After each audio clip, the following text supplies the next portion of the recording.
everybody. It's Chat with Al, and it's me and OG, and we're going to talk some Western movies. We've picked out 4 good ones, I believe, and this will be the first in a series of discussions in movies. We'll also have, coming up in the near future, a sports movies discussion with our good friend W Vogs 18, that's Will, next couple of weeks or so. And we might have a doubleheader with that, where we go sports movies early and we go Westerns late with me and OG. So I'd like to say hello to W Vogs.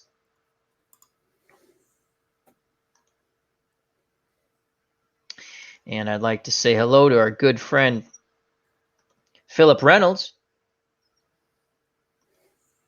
And Phanomatic, how you doing, my friend? He's going to start streaming. I'm expecting from our good friend Phanomatic a 9-hole 1-against-1, 2 golfers, a match there. And you can do it, and that's History Maker Golf. We also have JD. Hello, JD, and he's been streaming. Was it what was God of War? God of War, which is excellent. God of War, which is excellent. So if you haven't checked that out, please go check out that on JD's channel. Feeling a little under the weather, so I might not be my usual rambunctious self. Who knows? I don't know. All right, Devin, how you doing, my friend? Doing pretty good. My throat's a little bit scratchy, and I don't know where that came from. I think get you sick. I think I need to drink more. Because we're on 2 different coasts. You can't blame me for that one. It's a computer virus. It is a computer virus. You gave me your computer virus through the microphone. You got to watch out for those computer herpes. Cover up. That's what I'm saying. It's the space herpes you got to look out for. Space herpes are the worst. The worst. You don't want space herpes. People are joining in and go, what do space herpes have to do with Western movies? Nothing. Just don't get space herpes. It's good, solid advice, people. All right. As JD says, yeah, had life get in the way. Oh, that always happens, JD. You got to deal with life. We all deal with it. And you just hang in there and roll with the punches, as I say. As Devin, we have a technical break as our good friend OG, the Devin Meister, has to attend to, as JD would put it, real life issues. So once again, we're going to be discussing, and there is the OG, Simsalabim, our good friend OG. So we're going to be discussing 4 Western movies. I believe 3 are well known. We're going to start with Tombstone. And then we're going to move to Tin Star, which I believe is a hidden gem. And then we're going to go to Shane. And The Good, the Bad, the Ugly. Those are the 4 movies we'll be discussing tonight. As we At have least Ken. That's the theory. Anybody who's a big fan of us and watched us in the past knows that we get distracted. But we're going to try to stick to it this time. Right. I mean, we have started off with, what was it? Space herpes and computer herpes. Cover up, folks. Cover up. We have Ken Castro, sports writer extraordinaire. He says, hey, lads, just saying hello. First intermission in my hockey game. Cool. He's doing a tournament. And if you're in our Discord, you can follow it. You should be in our Discord. If you're not, must mean I don't like you. Or I just forgot to send you a Discord invite. That's more the like. Because all the cool kids. Our Discord has grown. Yes, it has. It has. Some people just show up. I'm like, who's this person? But they seem cool. So anyway, that's what happens. All right. So our first movie is going to be Tombstone. And before we bring it up on the screen, Devin's a big Tombstone fan as well as I. So just give us quick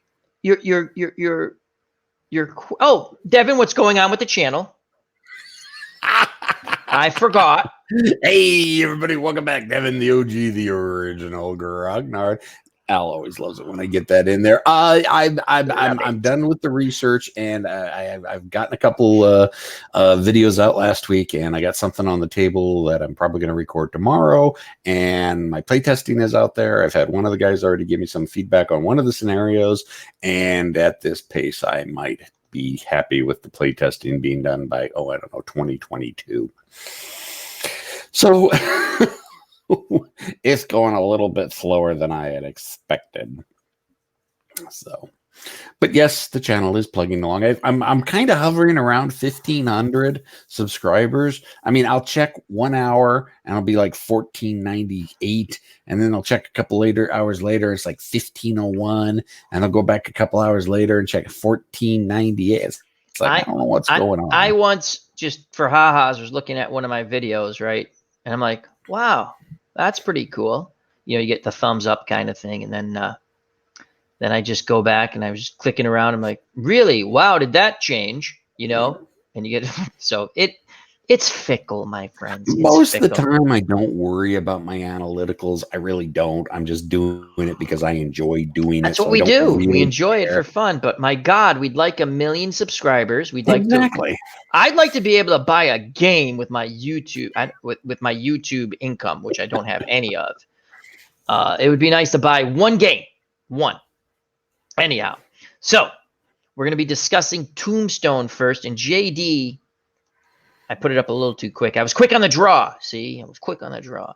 He says, awesome movie. Love Tombstone. I agree wholeheartedly. So before we bring up our little, as I call it, my poor man's PowerPoint,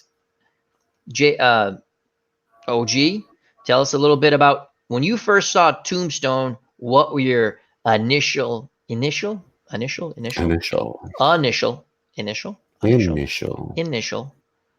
did you think of it? Let's just use Oh, comment. Val Kilmer blew me away. He made that movie. That movie would not be what it is, what it was, without Val Kilmer's performance. It was criminal that he did not get an Oscar out of that. The best performance ever, in my opinion, of an actor performing a role. I wholeheartedly agree that he should have won. Definitely was, in my opinion, the best Doc Holliday, and he just played the role to perfection. And we'll have another discussion down the line of just some Doc Holliday care. We kind of had one about we haven't been on for a while. It's been three weeks, 3 weeks, 4 weeks, something like that. About a month. But yeah, we kind of had that, and that's in a discussion in itself. But yes, I agree. I was blown away by this movie when I saw it. It hooks right away. You're hooked into it. Everything's excellent. Kurt Russell, Val Kilmer, Powers Booth, Johnny Ringo, who was played by, because I always Michael Biehn. Yes, Michael Biehn. Excellent, excellent, excellent. All the actors, all the peripheral actors and actresses were outstanding. The, as they say, cinematography or the scene setups were beautiful. The music was appropriate when it was done. It was just a great movie, all in all.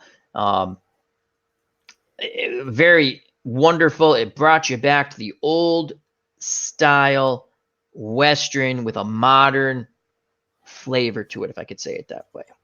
So let's start. Let's get the little my poor man's PowerPoint up. As JD says, you're a daisy if you do. You are. Again, he had the writing was so good for Val Kilmer as Doc Holliday. Most of the writing they really didn't have to do much of a stretch of because they used the newspaper reports and the books. Yeah, the that book. were written I was at the time. I was looking that up. As Will Voggs, hope everyone is doing well. Thank you, Will. So yeah, Val Kilmer, Doc Holliday actually did say, "You're a daisy if you do." Oh yeah, that's there's a lot of documentation with these gentlemen. So yes. Again, are we saying everything's historically accurate? Well, to the winners go the spoils. So I guess so. It's pretty damn close, regardless. Now, I normally will give Hollywood no end of grief for Hollywood inaccuracies, but they did a pretty good job with Tombstone. Very enjoyable movie. So let's go to the PowerPoint again. My poor man. It's basically Excel, and I put some stuff up on it, and we like it. Pasted on it. There's pictures pasted on it. It looks pretty. We're gonna go with a shared screen now. Let's see if we can actually execute this properly. And there we go. So I believe we're now off to the side, OG, correct? We are. All right. So again, this movie came out. Let me just go over here for a moment. As I'm going to go. This movie came out in 1993. And the cast, let's go through that real quick. Kurt Russell was Wyatt Earp. Val Kilmer, as we've already know, is Doc Holliday. Sam Elliott was Virgil Earp, and Bill Paxton was Morgan Earp.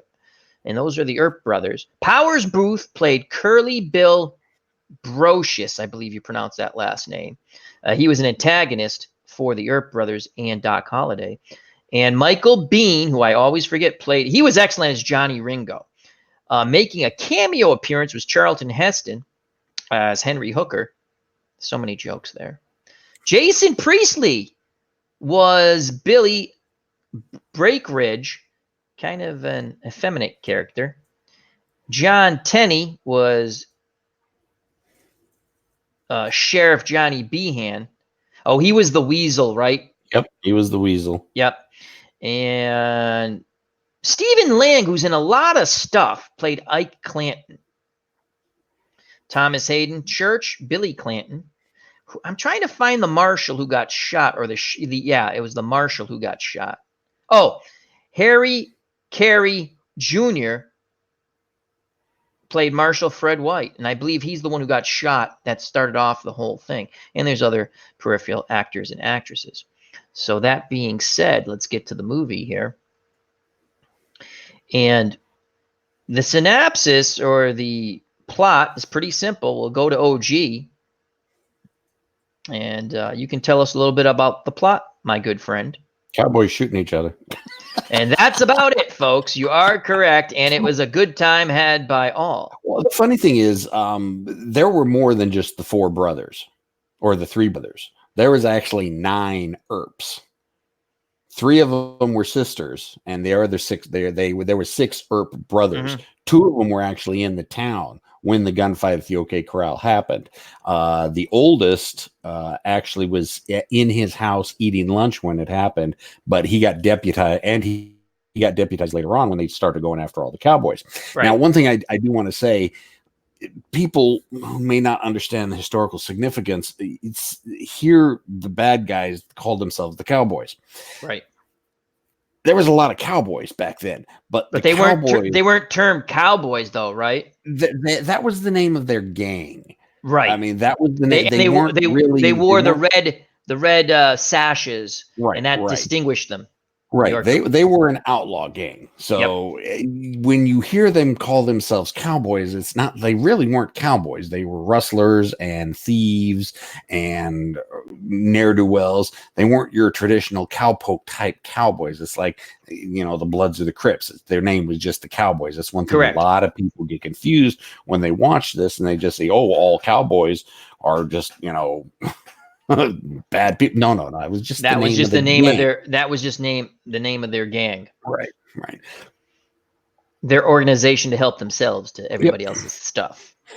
Yeah. So basically, the whole point of the movie is Wyatt Earp, who'd been a lawman in a lot of other towns, decided he just wanted to kind of settle down and run poker games or faro games. Faro was huge back then. Yep. Don't ask me to explain how faro is played. I've tried to figure it out. I don't understand it well. Yeah, it was more popular than poker back then. Yeah. And good odds for the house. And so he went to Tombstone to meet up with 3 of his brothers, and I think one of their sisters was living there too, but I can't remember. And he wanted to give up, being a gun for hire, a lawman for hire, because he would move from town to town doing lawman stuff, would get paid for it. He basically did the dirty work until it seemed. This is my take on Wyatt Earp. I'm not a historian. He basically did the dirty work until they felt like we need to get rid of Wyatt Earp because the town's all cleaned up now, and we kind of want a little more rambunctiousness. I mean, he's a real character. These are real people. But yeah, he did move from town to town and possibly stretching the law at some points in between. That's been also stated. He might have hindered on the wrong side of the fence once in a while. But all in all, was one of the better people, you would have to say, out west, because he did try to uphold what law there was. And he had some sense of morals. That is throughout what I read and have seen, not just from movies, but I mean like things like the History Channel, the biography, or if you go on and read things. So back to you, OG. Before we go, JDCs, they were outlaws, nothing more or less. You are correct. Talking about the cowboys. Yep. Yes. Yep, and you see that in the beginning of the movie when they're terrorizing the Mexican town across the border and end up killing a lot of people and stealing stuff, and you start learning. Yeah, they were taking. That's how the movie really shows you right off the bat. These are not people to trifle with. That they don't trifle lightly. I forgot what I want to say those were like Mexican law officers, sheriffs or marshals or something, or an organization themselves, because they went there when someone was getting married, and man, did they wreak havoc, and hell thus floweth over at that wedding as they took care of their business. And it shows you right off the bat. And I think the movie does a great job, as these are the antagonists. There's no real likable qualities, because Doc Holliday is technically a bad guy, I guess, right? But you kind of like Doc Holliday. You can't help but like Doc Holliday. And then he'll have that interaction with Johnny Ringo, which is absolutely fabulous throughout the movie.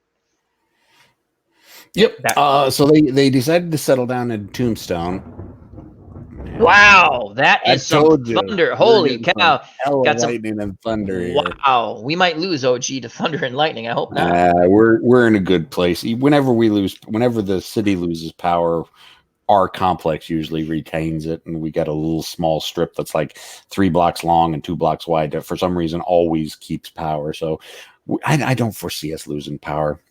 Excellent. So anyways, they move into town and they decide, all right, we're going to get rich off of, well, basically gambling and whoring. That's no other way to get around it. Yeah, those were common businesses back then. Oh yeah, because there's a lot of money to be made in it.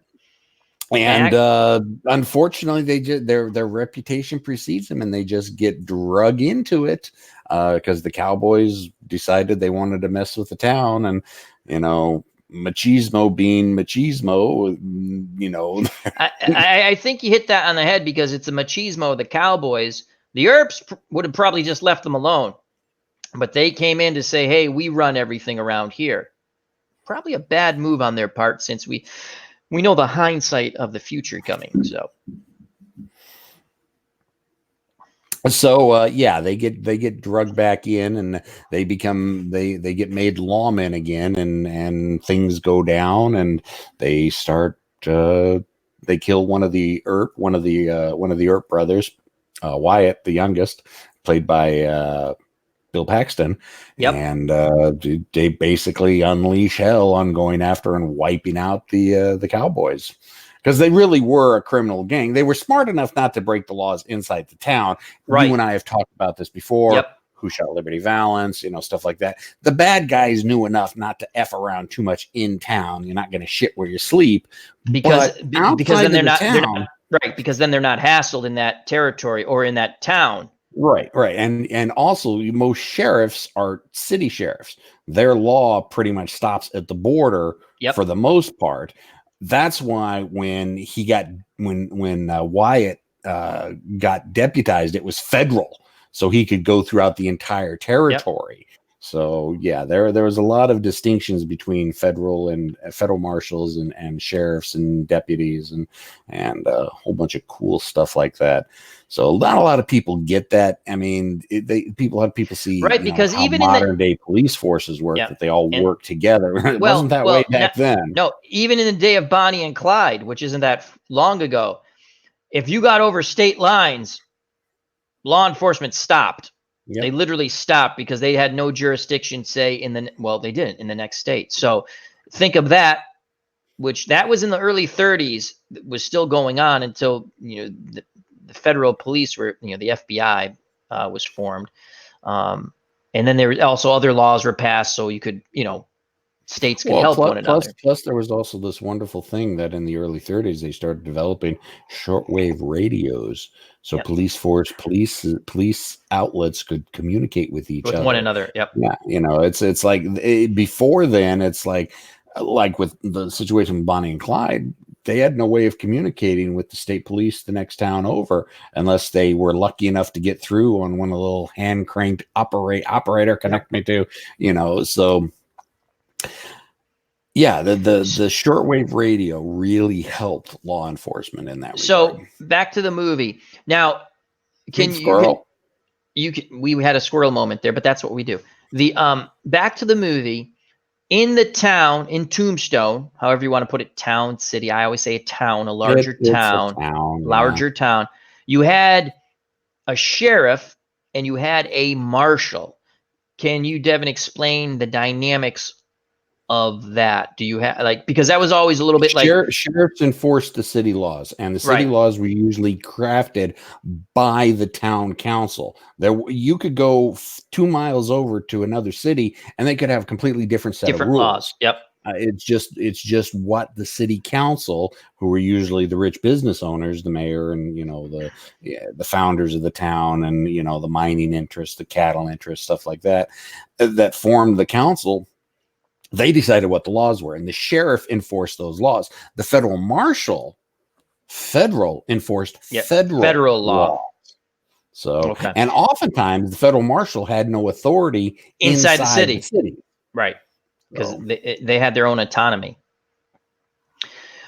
So now we have the Earps. They open up their gambling establishment. They bring their women, who probably most of them were prostitutes at one time. That was a common occurrence, that you found your favorite prostitute, stuck with her, and you ended up marrying her. Not all the time, but with these type of gentlemen, because they moved from town to town. They were lawmen. I'm not saying, I know Wyatt Earp's significant other, I believe, might have dabbled in prostitution. Oh, she did, and she wasn't his wife. He never got married her. Nope. He let her use his name.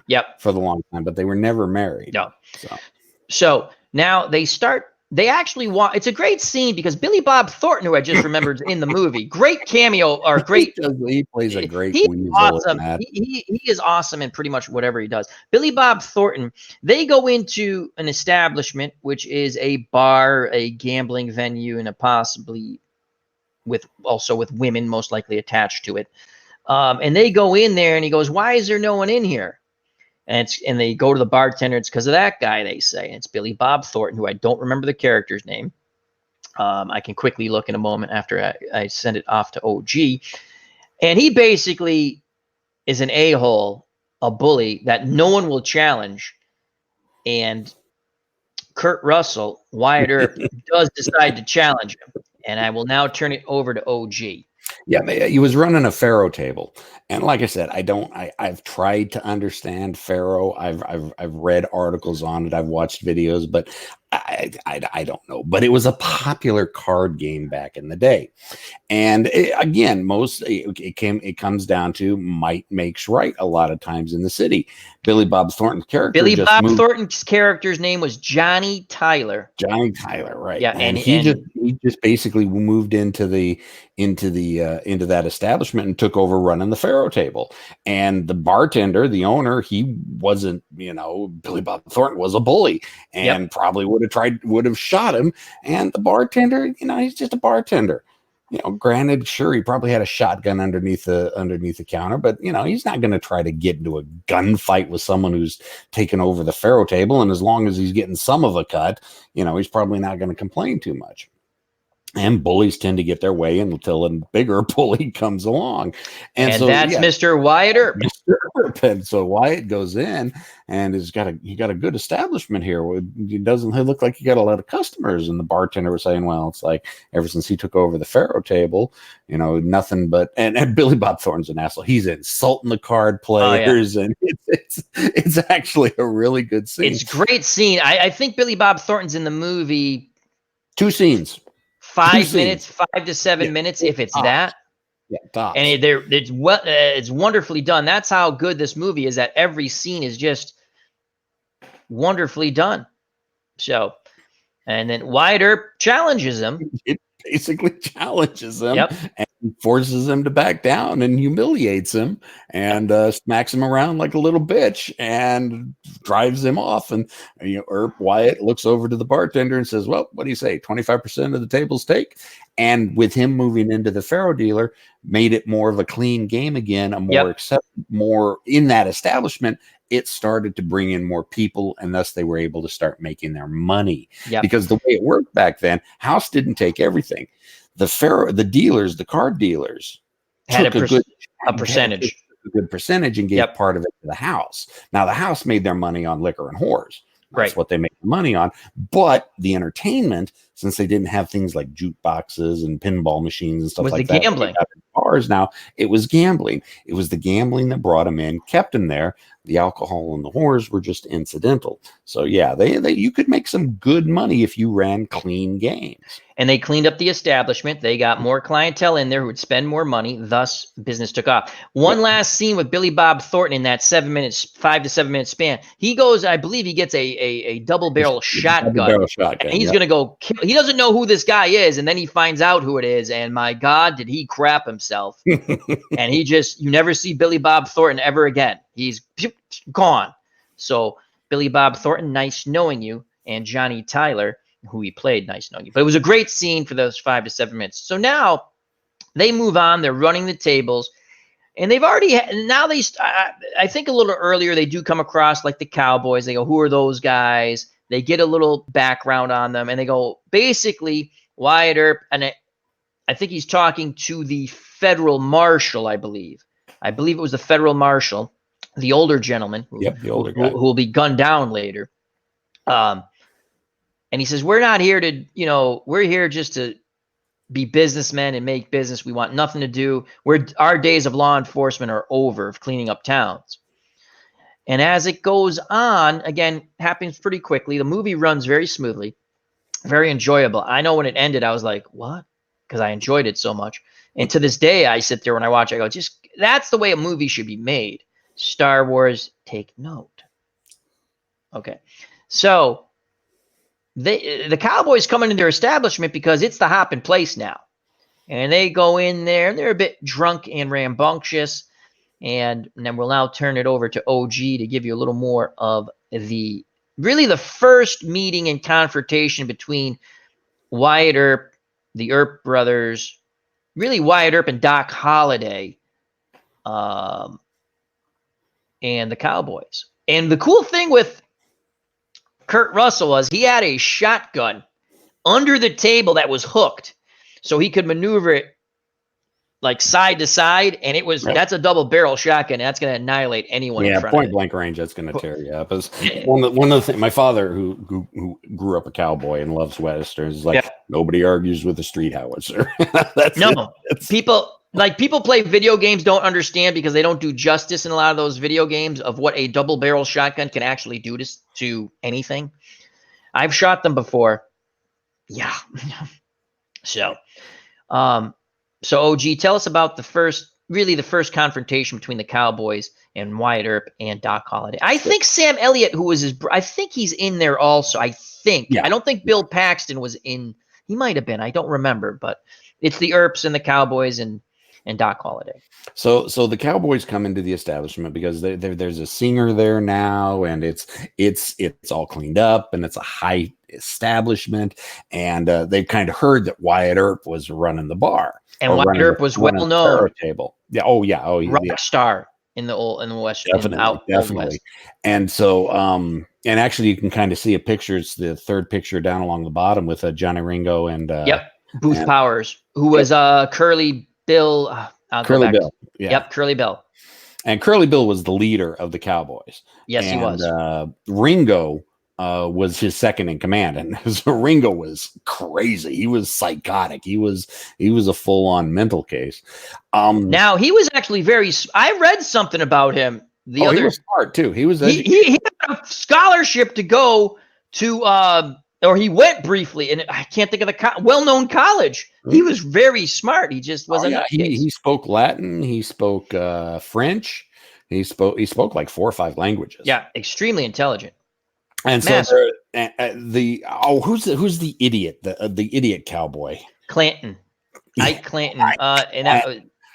That's played by that actor who I said he's in a ton of stuff. You never remember his name. I'll give it to you once again. Ike Clanton was played by, I just had it, and I lost it. Ike Clanton. It's amazing that you can actually have the list in front of you and not see it. You just go on and, oh, here it is. Ike Clanton, played by Stephen Lang. He is in a ton of stuff. He's a huge character actor. Yes, but he's exactly. doing completely just horrible at the Faro table.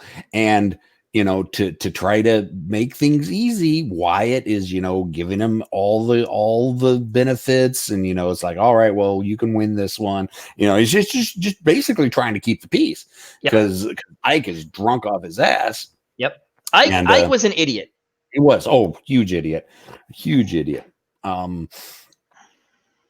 But and then Curly Bill and Johnny Ringo come up and they say, "Oh, this is Wyatt Earp," and it's like, "Well, we don't want any." Wyatt's going, we don't want any trouble, man.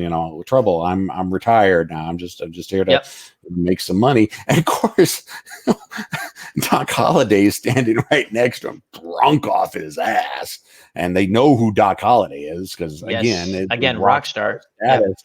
And Ringo looks at Doc Holliday and says, "You retired?" And Doc Holliday takes a drink. "I am in the prime of my life." Yeah, exactly. Something. It was a very great line. It was a funny line. And there's a little Johnny Ringo then says something in Latin to him. Latin, and Doc Holliday replies back in Latin. And basically, what the discussion is that. I think Johnny Ringo said in Latin something that drunkards always die or something like that. And they were insulting one another in Latin. They were snipping back and forth Doc Holliday was saying in wine there is truth, and they're just sniping back and forth. And I think Doc Holliday, he also says Val Kilmer's Doc Holliday says something like "Well, Johnny Ringo, you are an educated man," or something to that effect. It was very good. He looks over to his girlfriend and says, "That's Latin, doll. This Johnny Ringo is an educated man. Now I know I don't like him." Yeah, it's just a great line. So we have the introduction, we have the tension building up, and now bring us through that scene of the movie. Well, Johnny Ringo pulls the gun on him. We kind of see the scene right there. He pulls the gun on him and does all these fancy gun maneuvers. And holsters the pistol. And so Doc just kind of smirks and has his glass or his cup that he's been drinking out of, and starts doing all the fancy basically mimicking him. Making fun of him. Right, exactly. Like, all right, fine, you're doing it with a gun. I'm doing it with a cup because I'm drunk, and basically sticks it. And that kind of defuses the situation. Yeah, because they kind of have a little bit of a laugh, and but it sets the animosity between Johnny and Doc Holliday, because both of them are, which will play a major role in this movie, and especially at the end. Yes, definitely. And spoilers, we're spoiling the whole movie. If you haven't seen this by now. If you haven't seen the movie by now, we can't 1993, folks. You should have seen it. Great movie. And I shall be back in a moment. I'm turning it over to OG. Well, that's dangerous. All right, so what happens after that is that Johnny Ringo decides he's going to go and get high because there are opium dens. You got the Chinese opium dens, and he goes and smokes a bunch of opium and gets higher than a kite and goes wandering through the city and starts shooting up at the stars. And the old man Marshall comes out, says, "You got to do it. Give me your guns. You can't be doing it." And Johnny Ringo just guns him down, kills him. Cold blood, right in the streets, no question about it. And of course, Doc Holliday and Wyatt Earp, Wyatt Earp mainly goes running out in the street because he's an ex-lawman, and sometimes you just can't suppress those urges. And he disarms Ringo, or Curly Bill, not Ringo, it was Curly Bill, and places him under arrest. Well, of course, the rest of the cowboys don't think that's a real good idea. And Ike Clanton gets, "What are you going to do? Shoot all this?" And Wyatt puts the gun straight to his forehead, says, "Anybody dies, you die first." And Of course, Ike Clanton is a coward at heart, so basically he's trying to talk the rest of the Cowboys down because he's got a 45 pointed to his forehead. And then one of the other Clanton brothers starts pulling on Wyatt Earp, but Doc Holliday comes right out and says, "I wouldn't do that if I were you." And the other Clanton goes, "You're too drunk. You probably see two of me." And of course, Doc pulls out both of his guns, goes, "I got 2 pistols, one for each of you." And of course, that right there diffuses it all down. And that sucks them into the law enforcement role because the marshal's now dead. And Wyatt Earp went out, placed Curly Bill under arrest. And that sucked them back into what they didn't want to get involved with, which was getting back into law enforcement. And that really sets the stage for, all right, now there's going to be a full showdown between the Cowboys and the Earps. And on that note, I need to turn my AC on because it's starting to get muggy in here. So I will be right back.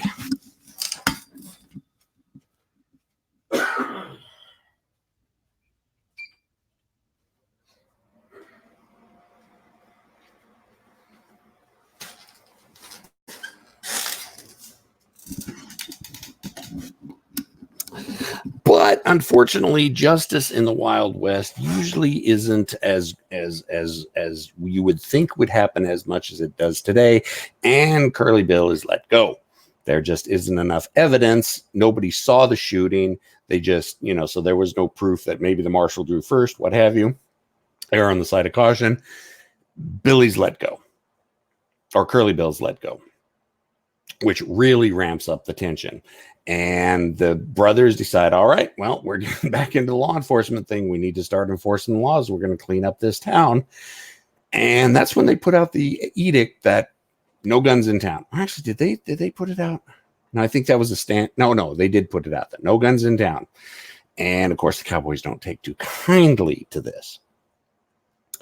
I'm trying to remember. It's been a few years since I've watched it, even though as famously as I love the movie.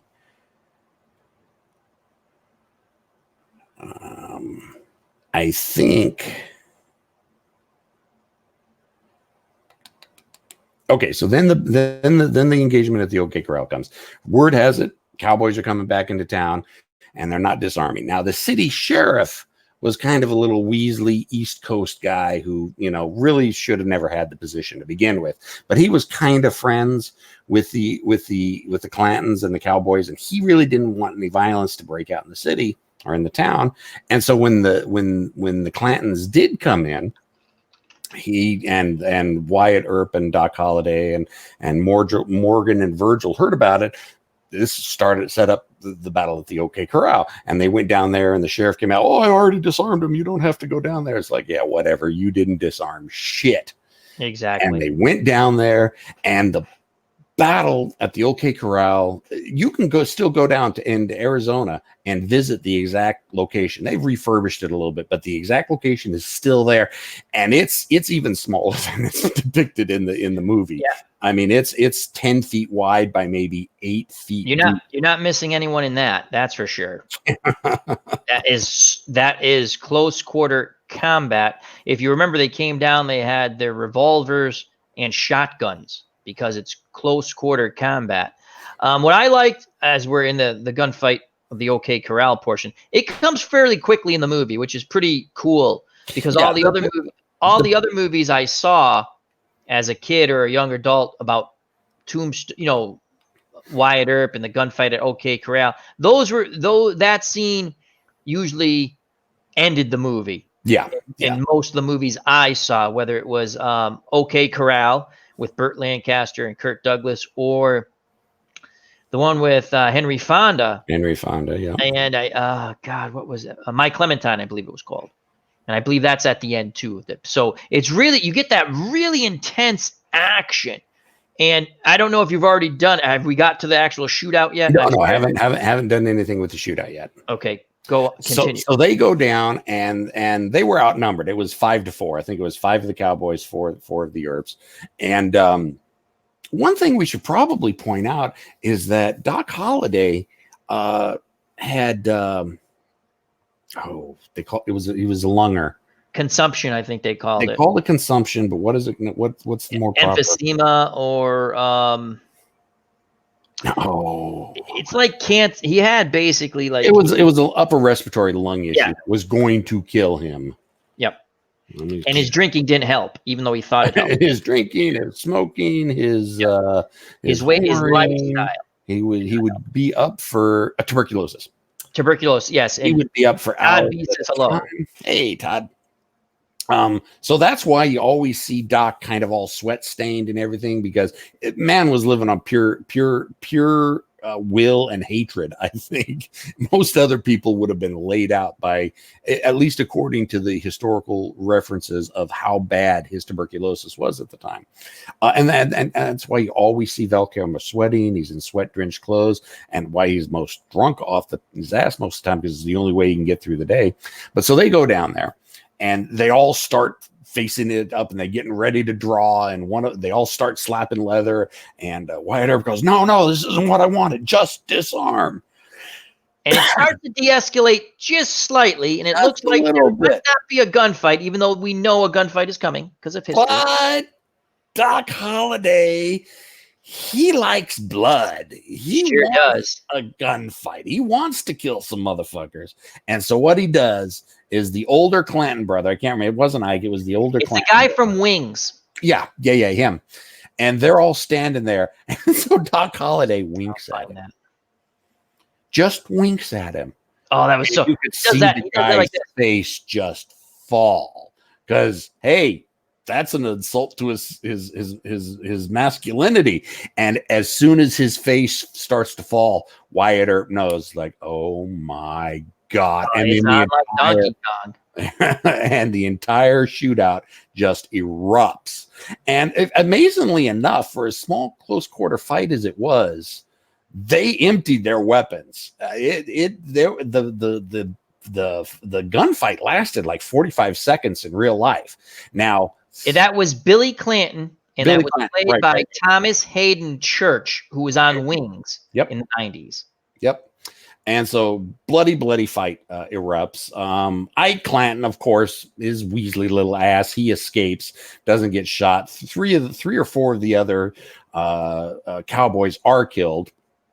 But Johnny Ringo and Powers Booth are not there. Yeah, you're right. Curly Bill isn't there, and Johnny Ringo is not there. These are some of the lesser members of the Cowboys.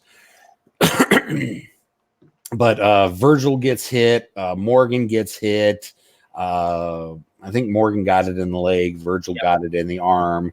But it basically, that set the stage. Blood was spilled. Now it's a full-on blood feud between the Cowboys and the Earps, because the Earps have killed a bunch of the Cowboys. Yep. And again, we're getting back to male machismo in the Western. You don't let shit like that slide. Right. Powers Booth as the leader, as OG just said, you don't let shit like that slide. So we go through the major confrontation, and we go into basically the assassination of one of the Earp brothers. I believe it's Bill Paxton. Bill Paxton, yep. Assassinated. Yep. And he was running for Marshal, because the older Marshal, I don't know if you hit on this, you probably did. He was basically killed by Powers Booth, Curly Bill. And he got off because he said it was an accident. I was giving him my guns because if you remember, he flicks his guns. Yeah, okay, yeah. I couldn't remember what reason they used. It was an accident. And if you see the movie, he goes, I'm sorry. He was drunk out of his mind. He was stoned. He was on opium. Yeah, he was opium, right, because that was another big thing, opium back then. Like now. How times have not changed. So that also the conflict. And so there was an election coming up for the new Marshal, I believe. Yeah. Or something like that. And Bill Paxton, the younger brother of Wyatt Earp, was going to most likely win that, and he basically is assassinated. Yep, and he's gunned down in the pool. At least in the movie, he's playing pool, and he's shot through the window in the back. Shot in the back, yeah. He's gunned down, and he ends up dying. And the Virgil and Wyatt decide, all right, we're done. We're out of here. Yep. We're gone. We forgot the one before Virgil is assassinated. There's that one great scene when, like a day or two after the gunfight, Oh yeah, we're gonna get to that. Trust us, we're gonna get to that. John Wayne actually met him when John Wayne was a very, very young Really? actor. Yes, Wow. Wyatt Earp was in like his 90s. Yeah, And like Todd B just said, he lived a very long life. yeah, so John Wayne actually met Wyatt Earp.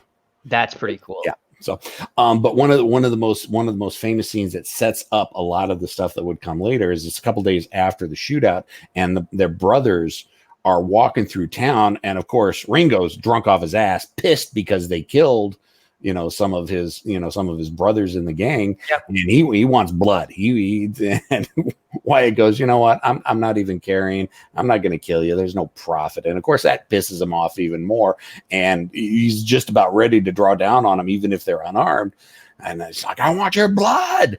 And Val Kilmer stands up and he's got his gun behind his back, so Ringo can't see it. It's like, I'll play your game. Oh no, I want your blood. Just my game. Yeah. And so he's facing down Johnny Ringo, and of course Johnny Ringo's drunk off his ass, and he's willing to go straight up. And it's like, all right, fine, we'll slap leather right now. But Curly Bill comes in and stops him, and they actually have to physically pull him away. Yeah, they have to remove Johnny Ringo. The animosity between Johnny, because Curly Bill knew he couldn't beat. No, Doc Holliday. Even sober, it was maybe a 50-50. In fact, when we come to a certain portion of the movie, even Johnny Ringo knows he can't beat Doc Holliday. Yeah. Had Johnny Ringo been sober, he would have never challenged Doc Holliday. But again, the movie's absolutely awesome. And obviously, it must take some liberties, as none of us were there. But there's eyewitness accounts. So we have the conflict with the Cowboys. We have the assassination. Now, Sam Elliott, the older brother, leaves on the train with...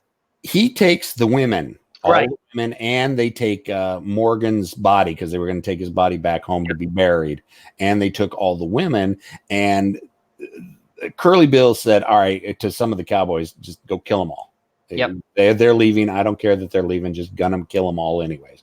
But had to wait until they got outside of city limits because of the way the laws worked back then. The sheriff couldn't do much about it. The sheriff was on the take for them anyway, though. Well, I don't think he was so much on the take. It's just that he was kind of, he didn't want to go up against the Cowboys. Okay. Single man up against an entire gang. I can kind of understand it. I don't know if we've touched base because I'm going to have to help my pops. The Wyatt Earp gets a love interest. We didn't touch on the love interest. So he gets a love interest. She's an actress. A play comes into town. Jason Priestley also gets a love interest, it seems, the male actor. And they actually gun down the male actor. Yeah. When the Cowboys were going to mug the woman, he stopped them and he got gunned down. And again, now more animosity builds. In fact, Jason Priestley, actually, he's like a deputy to the sheriff, and he's absolutely useless. And he actually quits his job, basically. And that's basically the end of that character. We don't really see that character, I don't think, anymore. Yeah, he basically, once you realize that, so there's that. And that's a side thing with Wyatt Earp that now he might have something to live for. We're not going to touch too much on that because it's just something he loves this woman. They would go riding and things like that. And even though he was involved with another woman. But he never really loved the other one. Well, he wasn't. Yeah, it was convenience. And she was an opium addict as well. Yeah, and that's what really... She was a laudanum addict. Yep. So we're just giving you that. It comes to touch base at the end. So now the conflict starts. It's basically the Cowboys want to wipe out the Earp family.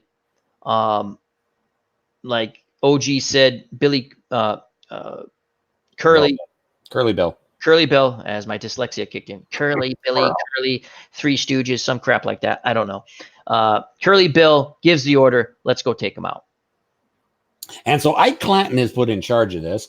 Again, why Ike Clanton was put in charge. Moron. I'm not sure, but there's like 5 or 6 of them, and they get ready there, and they think that the Earps are on the train, and they're getting ready to pull out their guns and gun them down. But it's like, nope. Wyatt and Doc and a couple other the guys that they had deputized, Turkey Bill. They actually jump sides. Yeah, well, one of them actually did jump sides, Yeah, but he then was a there was cowboy. He Turkey. didn't like what was going on. Yep, and he switched sides and was deputized by Wyatt Earp, but also one of their other friends, Turkey Bill. I think his Yeah, name was Turkey Bill. Great name, great name. But and so they ambushed the ambushers basically and wipe them out, but they let Ike Clanton live. it is Turkey Creek. Turkey Creek, Jack Johnson. Turkey Creek, Jack Johnson. Buck That's right. Taylor played him. Yep. And the other person, great actor, Micah Rooker, played Sherman McMaster. That's the other guy. I think he was a cowboy who jumped sides. Yeah, he was the cowboy that jumped sides. I mean, he was. So now the ambush, when they ambush the ambushers, is that the scene near the pond or the little river? No, that hasn't happened yet.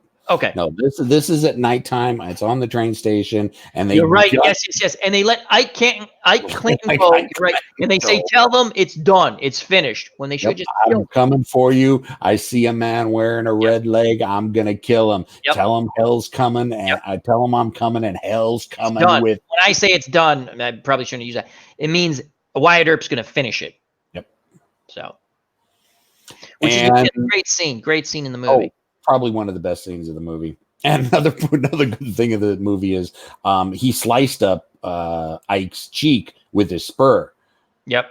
Which, again, something if you don't know much about cowboy culture, you let a man slice you up with the heel of his boot. That's a pretty heavy insult back then. It's a major insult. Yeah, because that means you were on your knees and he begging. Yeah. So which Ike was, yeah. So yeah, that again, not a lot of people who know cowboy culture don't really get how deep of a meaning that had in the movie. So now the hunt is on, and they are hunting the cowboys down wherever they can. They do a great job with this, where you just see them hunting them down. They're getting them one at a time. They get them solo. They get them two at a time, three at a time. But now this builds up to the scene near the river, correct? Yes. Yes, it does. Okay. So what happens is they're hunting them down, and they basically get ambushed. They get ambushed. They get ambushed near a river. OG, take it away. And they get ambushed, and and they're outnumbered by quite a bit. Yeah, they're outnumbered. Four of them. You have it's Wyatt Earp, Doc Holliday, McMasters, and Turkey Creek against, I want to say, about 15. That's what it looks like in the movie. It was about 8 in the movie. Okay. But and they're pinned down and they're not making any headway, and Wyatt just eventually, and Curly Bill is on the other side, and Curly Bill's leading this ambush, and Wyatt just has had enough. It's like, this, and goes basically kind of berserk. Yep. Stands up with his 12 gauge, walks out in the middle of the creek right towards Curly Bill. He's saying like, no. Yeah, he's saying no more. Like, this is not the way it's going to end. That's the way I interpret it. Like, no. And of course, Curly Bill, hey, this is a challenge. What's that crazy son of a bitch doing? So he gets out and starts walking across the creek. And he orders no one to shoot. Yeah, and he's shooting at him, unloads his gun at him. I mean, they're probably 30 feet apart. And they missed. Completely missed all shots. And so he tries to bring up his rifle. Of course, Kurt Russell's got a double barrel shotgun, unloads both barrels in Bill's chest. And that breaks the will of the Cowboys. Yep. They kill a few of them. One of them, if you watch the movie, one of the guys who got shot and kind of slipped into the creek actually would die several hours later at a local farm. And before he died, he actually told the story that actually happened in reality.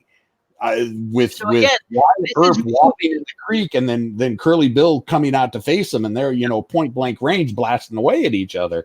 He gave that that's the story he told before he died. So that why would the dying man lie? Yeah. So, but yeah, that kind of turns the tide of everything. That all right. They basically continue to hunt them down, and they basically have broken them, but by this time, the town sheriff had gotten federal investigator or the federal law involved in it as well, and somehow had managed to deputize the remaining cowboys, Johnny Ringo and the remaining cowboys. Down the Earp to hunt down the Earps because the sheriff had told, well, they're going around killing all these people and they need to be brought down. And, the federal regulator said, all right, well, deputize who you have to.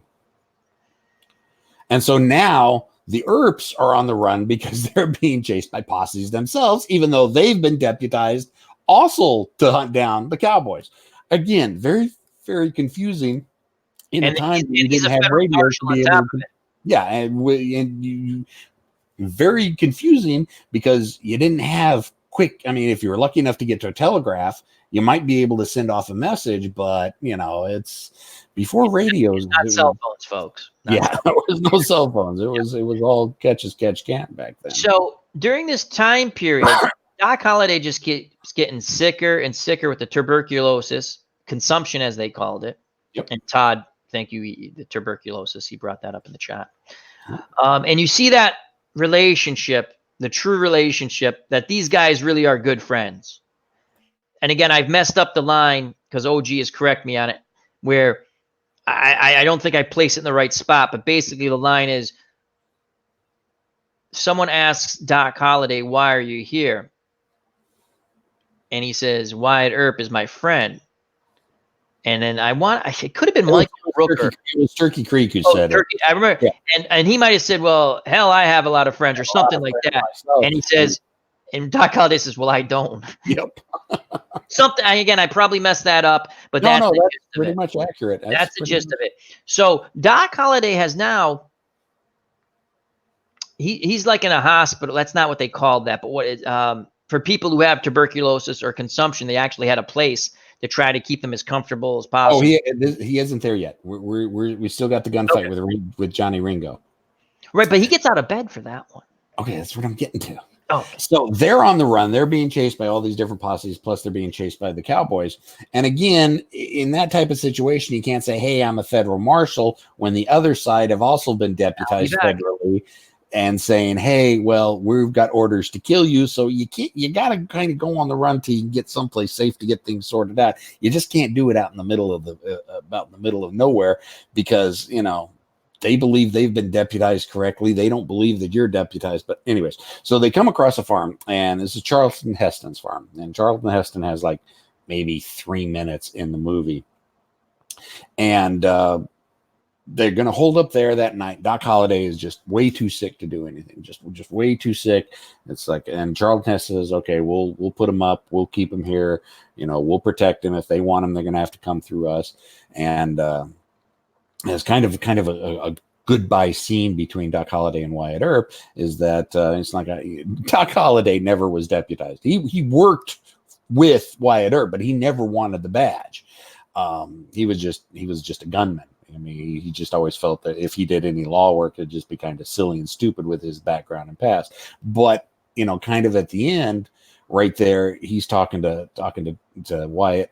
And he's like, why don't you let me have that badge? I always wanted to wonder what it was like. And as far as Wyatt knows, he's on his deathbed. So he goes, okay, he takes the badge off and gives it to Doc Holliday. And Wyatt Earp, they agree because they were talking with a couple of the cowboys, the envoys from the cowboys said, hey, we know, and Charlton Heston's like, hey, we know you got him. Send him out or we're going to kill y'all. And Wyatt Earp says, all right, we'll go out to see him. Doc Holliday stays here. And Ringo is the lead of this, and they work out. I was like, all right, we're going to meet at this grove of woods. We're going to get this settled all once and for all. And of course, Ringo goes, well, as soon as he comes, kill everybody anyways. Because like I said, Ringo was a little bit of a psychotic asshole. And you know what? I want to wait for Al to get back for this. So let's take a look in chat real quick. Who we got? Comics with Bueller has shown up. Thank you so much for being here. 8 people watching. Who else? We got Todd B, JD, W Vlogs. Who else is here? Nobody else is saying anything. Come on, people. We love talking. Yeah, I guess that's all it. Oh well. Yeah, because I really don't want to get to this next part until Al gets back. But yeah, if you have not seen it, and I'm assuming everybody here is seeing, if you haven't seen Tombstone yet, go see Tombstone. It's just do it. Probably one of the best movies of all time, and I may be a little bit biased. So what else can we talk about until then? Little things about the movie. The movie was actually billed as someone else as the director. The problem was he was not a very good director. And about 2 weeks into filming, he was already so far behind in shooting that Kurt Russell secretly took over as director and was the well, he wasn't the official, he was the unofficial director. And he said, listen, Kurt Russell said, hey, I'm not going to say anything while you're still alive, talking to the main director. So, and this was a secret for years. And the director passed away, I think, in the 90s, but it wasn't until 2013 when Kurt Russell did an interview with Western Magazine, basically broke down and said, yeah, this is what it is that I was the actual director, because the other director just wasn't up to the job and we were falling behind. And so I took over the directing position just to get us through it real quick, but I let him take the credit. And it was backed up by a 2017 interview that Val Kilmer said. So Kurt Russell took over the directing. Yeah. Oh, yeah. Yeah, because Will W. Voggs had asked who the director was, and I never even heard of this guy, to be honest with you. Not that I know everything. The director, at least who's giving credit, is George P. Costamos. He was who the direct. He was the original, but he just wasn't up to the task. He had just gotten to what the hell had he just gotten done doing? There was another movie he had just gotten done doing, and I think he was burned out from that. And so Kurt Russell basically took over, and it was a secret on set that he was, and nobody was supposed to talk about it. And like I said, Kurt Russell didn't even say anything about it until an interview in 2013. And of course, people were going, yeah, okay, yeah, whatever. And then in 2017, there was an interview with Val Kilmer, and said, yeah, no, Kurt Russell did the entire thing. There's no doubt about that. It was all Kurt Russell. So that's interesting. I did not know that. So that's pretty cool. Interesting fact. Thank you, OG. Interesting facts. If I could just remember what movie the guy had just come. Well, I can look it up. I've got him. So, so Wyatt Earp's going off to face Johnny Ringo, and he's talked to Doc Holliday, and he's asked Doc. He says, like, I can't beat him, can I? And Doc says, nope, you can't beat him. Johnny Ringo's too fast. So he heads off, and then we see Johnny Ringo in A Stand of Woods. He did Leviathan before. He didn't do many movies at all. Yeah. Leviathan, which was not a really good movie in my opinion. And so Johnny Ringo's waiting in this corpse of woods, and you see a shadowy figure move up, and so he thinks it's Wyatt Earp. This is because you probably touched on it already. I'm sorry, I had to help my dad real quick. No, go for it. He asked. Now he never wanted to be deputized. He refused to put a badge on. Yep. I mentioned that. Yeah, and he asked, but one of my favorite, I just break out laughing when he goes, I just want something to remember us by, or something like that. Can I have that? He goes, and Wyatt Earp, again, Kurt Russell, absolutely awesome in the movie. He goes, you want a badge now? Basically, he says, like, you didn't want a badge all through this whole thing. And he goes, I just, for memories. And OG continue. I know you've already brought it up, but that was another great scene that I love in this movie. And so we see a shadowy figure move up, and of course Johnny Ringo thinks it's Wyatt Earp, but nope, it's Doc Holliday. And you kind of see the scene in the lower right hand. Why, Johnny Ringo, you just look like someone walked across your grave. And that's what we have over here to the right. Great, because Johnny Ringo basically goes more pale than Doc Holliday. Because he has witnessed death, and it's called Doc Holliday, a.k.a. Val Kilmer. It's all over for Johnny Ringo. Johnny Ringo cannot beat Doc Holliday on his best day and Doc Holliday's worst day. And Johnny Ringo tries to weasel out of it. It's like, I'm waiting for Doc Holliday. It's like, I know, but you and I have not finished a game that you and I started, a game of blood. It's like, well, I was just joshing. I wasn't. All right, Lunger, let's do it. And so they face off. And of course, Doc Holliday puts a bullet right between his brain. Oh, it's awesome. Great. And then again, he leaves the badge to make sure that everyone thinks it's Wyatt Earp who killed Johnny Ringo. And again, the way I interpret that is that's his parting gift saying, now no one's going to mess with you because you killed Johnny Ringo. And they're going to say, you're the baddest of all the bad, except for me. And so as soon as he shoots him, Wyatt Earp comes running up, gun drawn, thinking, shit's going to hit the fan. Yep. He doesn't know what's going on because he knew he was going up to meet Ringo, and he sees Johnny Ringo there with the badge on it, and Val Kilmer goes, "My hypocrisy only knows so many limits." Yeah, it's a great movie. Yeah. And that basically wraps it all up. Yeah. The power of the Cowboys were broken. Everything got cleared up and resolved.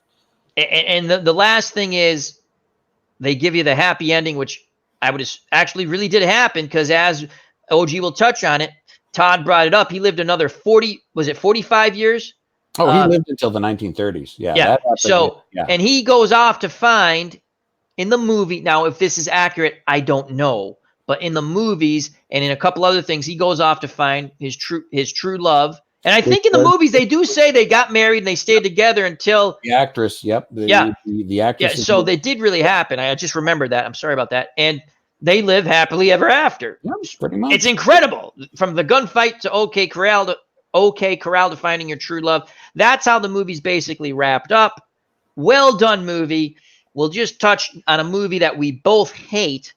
A big disappointment. How you mess up Wyatt Earp in the gunfight at the OK Corral. Well, Wyatt Earp. The title Wyatt Earp with Kevin Costner. God-awful movie, though Dennis Quaid does give a pretty good performance as Doc Holliday, and it salvaged just that much of the movie. But we're not touching. I just want to say, so I give this is a must-see if you're a Western fan.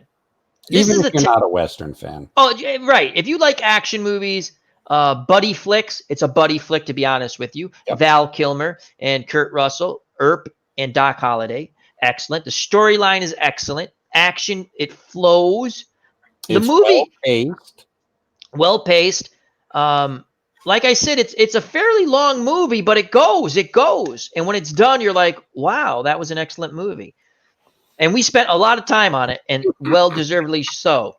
What are your last thoughts on an absolutely fabulous movie, Tombstone? Great characters. I'll just reiterate, it's criminal that Val Kilmer didn't get nominated for an Oscar. I don't care too much about the Oscars and what Hollywood does in Hollywood. This is one of the few times I think that it was deserved, but was not paid attention to. So, I agree. I thought he was absolutely outstanding. All right, we're going to move on to another movie. What I consider a hidden gem, The Tin Star, with Anthony Perkins and Henry Fonda. Absolutely fabulous movie. Let me just give you the synopsis of this, or that's my word I'm using today, synopsis. I don't even know if I'm using it correctly. It's the word I'm using. The little summary of it. Henry Fonda is an ex-lawman, sheriff, and he becomes a bounty hunter due to circumstances, reasons. We'll leave it at that for a moment. And he comes across, he picks up a bounty and he brings it into town, and he comes across this young sheriff who is as green, green behind the ears? Is that the term? Oh, that would be. He is mega green behind the ears. Not for want of trying, because he tries hard and he wants to do the right thing.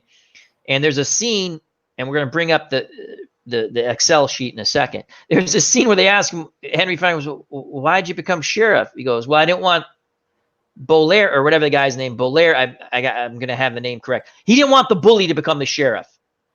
So people wrote him in, and he took the job because the other sheriff got killed. All right, so now this is Tin Star, a hidden gem. I just told OG offline before we started. I've watched this 5 times this year because it's on the Western Channel. Excellent movie. Really another well-paced movie. A lot of fun, black and white. Henry Fonda, Anthony Perkins. And Anthony Perkins, I must say, I didn't even know it was him. He was in such good shape. I couldn't believe it. So it's a very young, young. This is... if you see the picture under the poster, that's Anthony Perkins. And again, I stretched it out a little bit, but he just played. I was in shock how well he played this role. And he played with the naivety was absolutely marvelous the way he played it, because he showed how green he was, but how he wanted to do the job. And basically, again, Henry Fonda, let's close this one out and go here. Henry Fonda's character is Morgan Hickman, a former lawman, a former sheriff. Okay, he becomes a bounty hunter. Anthony Perkins is the sheriff Ben Owens, and the antagonist is the bully of the town. And that is Brad Neville, who, if you've seen him in any movie, in Stalag 17, he's an a-hole. He's an a-hole in basically everything I've ever seen him do, whether it's a TV show or a movie. And he plays Bart Bogardus, and he basically owns a lot of the town and property. And he's not a nice fella. And he might have killed the prior sheriff. You kind of get the hint. Did you mention who was playing him? The guy from Stalag 17. Lee Van Cleef. No. Lee Van Cleef is in the movie. Oh, he's not. Yeah, he's not the antagonist. No, that's fine. No, you're right. We're gonna. So basically, again, I find this a hidden gem. The Tin Star, wonderful movie. Hello, Clinton Parks and Collectaholic. I put it up, but I forgot to say hi. So, hidden gem, definitely a hidden gem. The Tin Star. So basically, the Henry Fonda character, Morgan Hickman, a former law enforcement, a former sheriff. I think he was a sheriff, not a marshal. He comes into town. He's become a bounty hunter, and he tells the story later why he becomes a bounty hunter. So he comes into town. He's collected a bounty, and he's killed the guy. And he tried to take him alive, but the guy drew on him, and he killed him. So as he comes into town, OG, this town does not like bounty hunters. Like, they're very, you can see the animosity. Most towns didn't like bounty. Most people didn't like bounty hunters. Right. Bounty hunters operated outside the law, even though they had the law. Yeah, they picked up basically dead or alive. Sometimes it was alive, but a lot of times it was dead or alive. Sometimes it was dead because it was easier that way. Right. Morgan Hickman does try to take the guy alive. The guy draws him. He shoots him. He gets into town. He doesn't realize no one wants to talk to him. And he's just there to pick up his bounty and leave. Yep. And the gist of it is, this gentleman to the right who's facing off with Anthony Perkins, Bogaris, that's his cousin. See, so Bogaris also played outside the law a bit, but he was rich. He was well off. He had money. And again, there's always the hint that he had something to do with the prior sheriff's demise. They never really get to it, but he might have had something to do with the prior sheriff's demise, or his cousin did. So the townspeople don't like Henry Fonda as he comes in, Morgan Hickman. And he's like, yeah, whatever. And he goes and he walks in. He's looking for the sheriff, right? And he hears a noise and he goes in. And he just wants his $500, right? And this is the first picture underneath the poster. This is how he meets Anthony Perkins, who is Sheriff Ben Owens. He is practicing his quick draw like a kid, right? Like he just what he thinks he should be doing, because no one's taught him how to be a sheriff. And he goes, I'm here to see the sheriff. He goes, well, I'm the sheriff. And he went, you're the sheriff? And he's just kind of like, wow, okay. And during this time period, this very brief meeting, he's like, holy crap, this town's in trouble. You see it in his eyes, right? And so he just, again, he says, I brought this guy in. He goes, you shot him. He goes, no, I'm and he pulls out the paper. He says, no, I'm working within the law. Here's his warrant. Dead or alive. I tried to take him alive. He drew on me. You can go check. He's not shot in the back. I didn't shoot him, trying to escape from me. He faced off against me, and I shot him. Because Henry Fonda, Morgan Hickman, is a badass law enforcement officer. He's not to be trifled with in this movie. He goes. Anthony Perkins developed some hero worship of him too. Really? Yes. Quick. I'm going to get to that because this movie's really good. I highly recommend it. The Tin Star, Henry Fonda, Anthony Perkins. And the guy who plays Bogaris is in a ton of stuff, Stalag 17, and he basically plays, as I said, I don't know if you heard me, OG, an a-hole in like every movie, every TV series. I'm sure there's something where he's not a mega a-hole, just a mild a-hole. But So Anthony Perkins says, I don't have this kind of money. We're going to have to wire for it. I'm going to have to get it from the bank, yada, yada. And they're going to want approval, so we're going to have to wait. It's going to take a couple of days. So Henry Fonda says, well, I have no place to go. I'll be waiting. Now, no one wants to deal with him at all because he's killed the gentleman, the bully's cousin. Now, he owns a lot of stuff, and plus he has business dealings with everyone, and he's the bully of the town. No one wants to get on his bad side. So Morgan Hickman, the Henry Fonda character, he can't even stable his horse, right? He can't. The hotel, he goes in the hotel. The guy goes, there's no rooms. There's no rooms. There's not one room, he says. Not one room. He goes, where do I stay then? Is there any other hotel? And the guy's like, no other hotel that'll take you. And he's like, why don't you try the stables? Why don't you sleep in the stables? So he goes to the stables, and that's where we first have our confrontation with Bogaris, who owns the stables, right? And there's also, we meet another character, and in the movie they call him a half-breed. He's half Native American, half white. And let me just quickly go to this character. A little kid, great actor, this young gentleman. And Kip Mayfield, Michael Ray plays him. And he's absolutely wonderful. So he's half Native American, half white. And Bogaris is chasing him out because he's catching pigeons. And what he wants to do is get a bunch of pigeons and sell their eggs like chicken eggs because he wants to buy a pony. He's a very ambitious young man. And the townspeople most people leave him alone, but they don't like him because he's a half-breed. But Bogaris hates Indians. He hates Indians. And he goes, I'm going to whip your hide one of these days. And so Henry Fonda comes across the kid. And the kid says, you can come stay at my house with me and my mom. And Henry Fonda's like, you and your mom? And he kind of takes a shine to the kid right off the bat. Again, it's a movie. And he goes, okay, if it's okay with your mom, I'm just going to be here for a couple of days. I'll sleep. He goes, is there a place where I can put my horse? And he goes, yeah, and you can stay with us. And he says, okay, I'll stay in the barn. He gets there. The mother sees him, invites him in, and he goes, I'm going to pay, right? And he gives money. He goes, I'm going to pay. And I got $500 more coming. I'll pay you something else too. So she makes dinner and they're sitting there eating and he's having a good time. Like he's enjoying this. Like he's socializing with Norman. He's not killing anyone. He's socializing with two nice people. And he's looking at the boy and the mother can see, she goes, and he went outside to play. And she goes, you're curious, aren't you? I'm paraphrasing. He goes, is the boy has Mexican blood?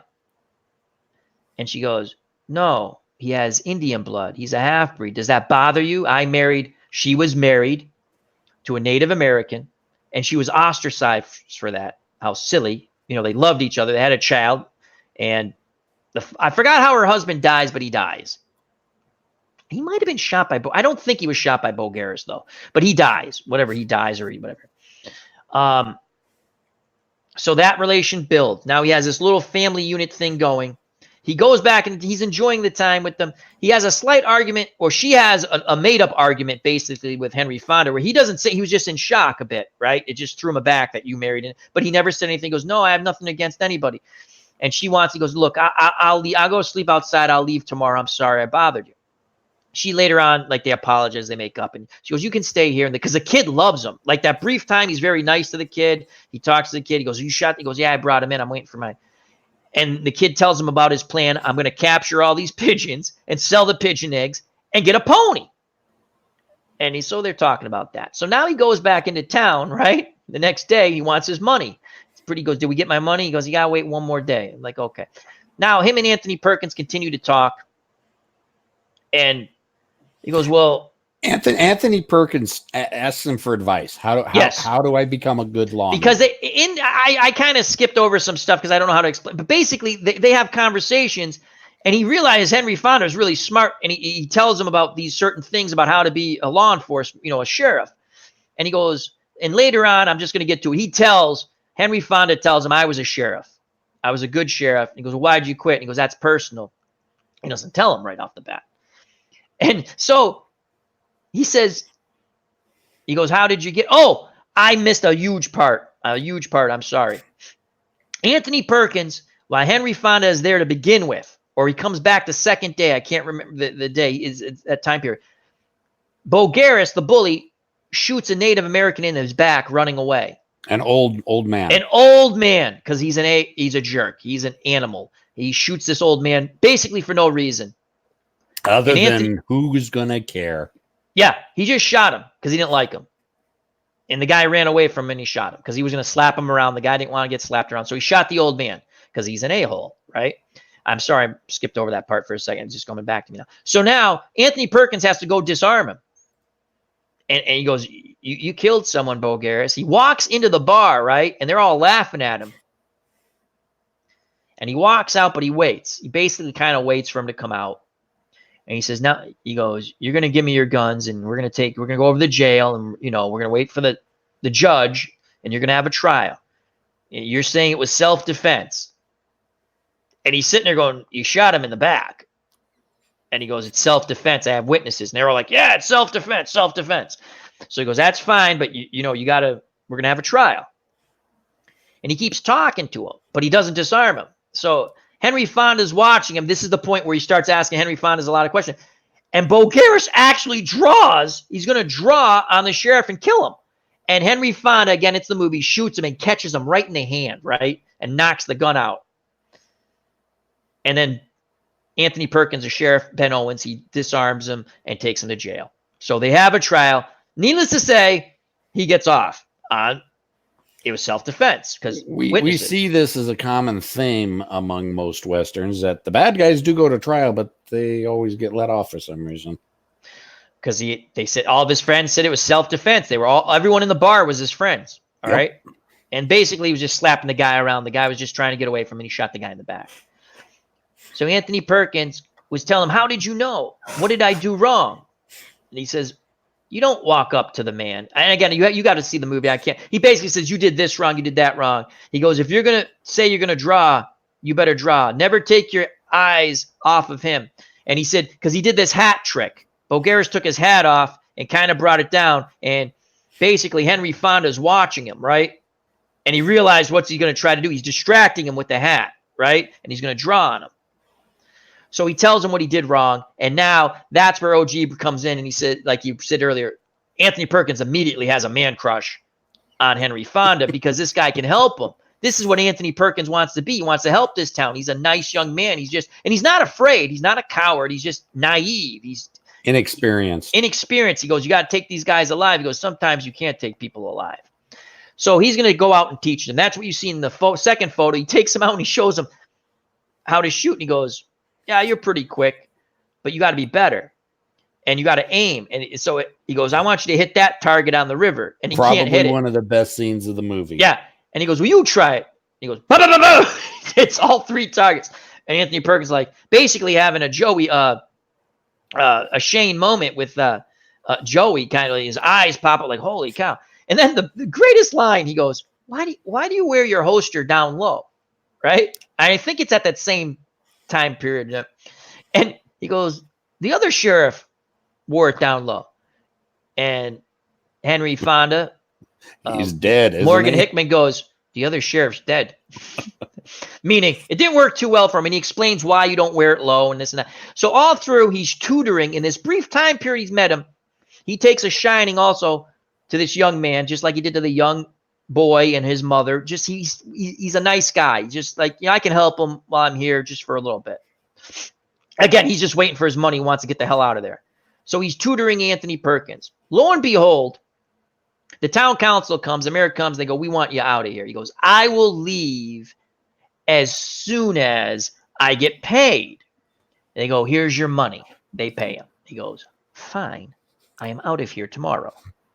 Right? Because he's living just outside of town. He's not living. He's staying with the mother and the son. So during this time period, another character is introduced, the doctor. Let me just get his name. John McTire plays Dr. Joseph McCord, Doc McCord, and he is the family doctor to all. He has basically given not birth. What's the word I'm looking for? He's delivered like everybody in this town, basically, right? And he's nice and he helps everyone. And if people don't have money, he says, that's fine, So basically, Lee Van Cleef is an outlaw, a dummy, right? On the outskirts, him and his brother are morons. And they kind of break the law a lot, but they're like sort of, I'm not going to say petty criminals because they do hold up like a stagecoach and stuff like that. And that's major back then. And Dr. McCord comes across, they come and get him because the brother got shot in one of their holdups. Yeah, Lee Van Cleef comes to get the doctor. Yeah. So he goes out there to help them. He figures out what's going on, but he's not going to say anything. And Lee Van Cleef, the moron, shoots the doctor on the day it's going to be his big celebration in town. It's his birthday, right? I think it was his birthday celebration. The whole town comes out for it. And as he's with his buggy going back. Well, you also got to remember, yes. Lee Van Cleef's brother was saying you don't need to shoot him. Right. The brother who got shot was saying he's not going to say anything. You don't have to shoot him. And Lee Van Cleef shoots him anyway. But he's such a bad aim. He thinks he killed him. He doesn't follow up to make sure he killed him. So during the process of him going back to town, you find out he writes a note before he dies saying this is where. Oh, no, they look at his book because he always wrote where he was. And then he might have jotted some other note before he died. He gets into town. He's dead. Now they're looking for the two brothers. Lee Van Cleef plays one of them. And the McGaffey. So they're looking for the McGaffey brothers. And they form a posse led by Bogaris. And he's like, we're going to string him up. We're going to do this. Anthony Perkins like, we got to take him alive. And they got to have a trial. And then the justice will be served. And they basically overstep the sheriff. You don't know what the hell you're talking about. Are you coming with us? And so he looks at Henry Fonda. He says, are you coming with us? And he's like, no, not with that. He goes, that's a lynching mob. I've seen that before. And all during this, the town council and even the doctor, before he gets killed, says, why are you hanging around with this guy? He's bad news. That's when we find out why Henry Fonda stopped being a sheriff. Because he was a sheriff in a town. He cleaned it up. He had a wife and a son. But they basically had, it's a common theme, what Doc Holliday had. Tuberculosis. And he was told to get them to a drier climate. And he didn't have the money to get him there. And to get him in like that hospital situation like Doc Holliday was in. And he asked for a loan on his pay. And the banker wouldn't give it to him. No one would give him any money. And he couldn't get them there. And they died. And he quit. Like he quit before that because I guess he tries to get them there. He quit. So he's very sour on the whole sheriff thing. And that's why he'll never do it. Now he does it for money. He goes, I'm going to get paid what I deserve, basically. And so they go out to find the two brothers who it's Lee Van Cleef who shot the doctor. And they go off. And he says, you better go control them. He goes, well, how do I control them? He goes, you better take care of that Bogaris. He's going to take control of everything, which he does. They basically go and they burn down the brothers' little farmstead or whatever it's called. And they can't find him. The little boy who Henry Fonda met early on figures out where they are. And he's trying to follow the posse on because Henry Fonda actually gets him a pony. I forgot, he gets him a pony. And he's following on the little pony. And then he realizes he picks up on some tracks and he figures out where they are. They're holed up in a cave. So Henry Fonda goes looking for the little boy. And then Anthony Perkins comes across, he leaves late and he sees that they burnt everything down, the posse, and they're going all over the place. They want to hang somebody, right? And he stumbles across Henry Fonda. He goes, oh, you're going to kill them both, aren't you, to collect the reward? And Henry Fonda goes, I don't give a crap about them. I'm here to find the little boy and bring him back to his mother. I could care less about those guys. That's your problem. You're the sheriff, and those idiots aren't going to, they're not going to find him. Long story short, the little boy finds him. They take a shot at him. Henry Fonda hears because they're close, all in the same vicinity. So he goes there, and he says, we got to kill, basically, we got to kill these guys. And Anthony Perkins goes, no, we're taking them alive. And he starts to walk up, tell them to drop their guns. Boom! He gets shot. He goes down, right? And Henry Fonda sees this, right? And now he decides he can get them. He climbs up on the cave, he gets on top of the cave because they don't, their angle out of the cave is this. They have tunnel vision, basically, and they're not sticking their heads out. You can flank them quite easily. He flanks to the right because it's the better cover. He gets on top of them. He basically starts a fire. While he's doing this, Anthony Perkins pops up. As he's lucky, that guy's a bad shot. The bullet grazes him, right? For our, movie, it just grazes him. And they end up taking these guys alive. Henry Fonda lights the fire, and he smokes them out. They come out. He knocks them out. They take him alive. They bring him back. So they bring him back in jail, and Anthony Perkins is like happy as a lark. We got him back alive, and now here comes the posse, right? And they're like, "Where were you? We didn't find him." And they're like, "What?" And the guy tells him. One of the guys tell him. He goes, "The sheriff got him. The sheriff and that bounty hunter got him. They're in jail."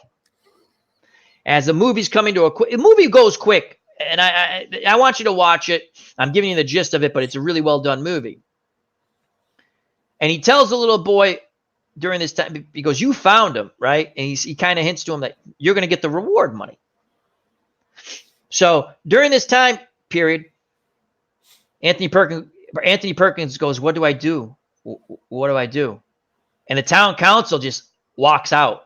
He asks for their help. He goes, "I got to deputize you guys. They're going to come here and hang these guys. We got to have a trial. It's got to be done law and order. We can't have these guys hung. They're guilty, most likely, but we got to go through the process."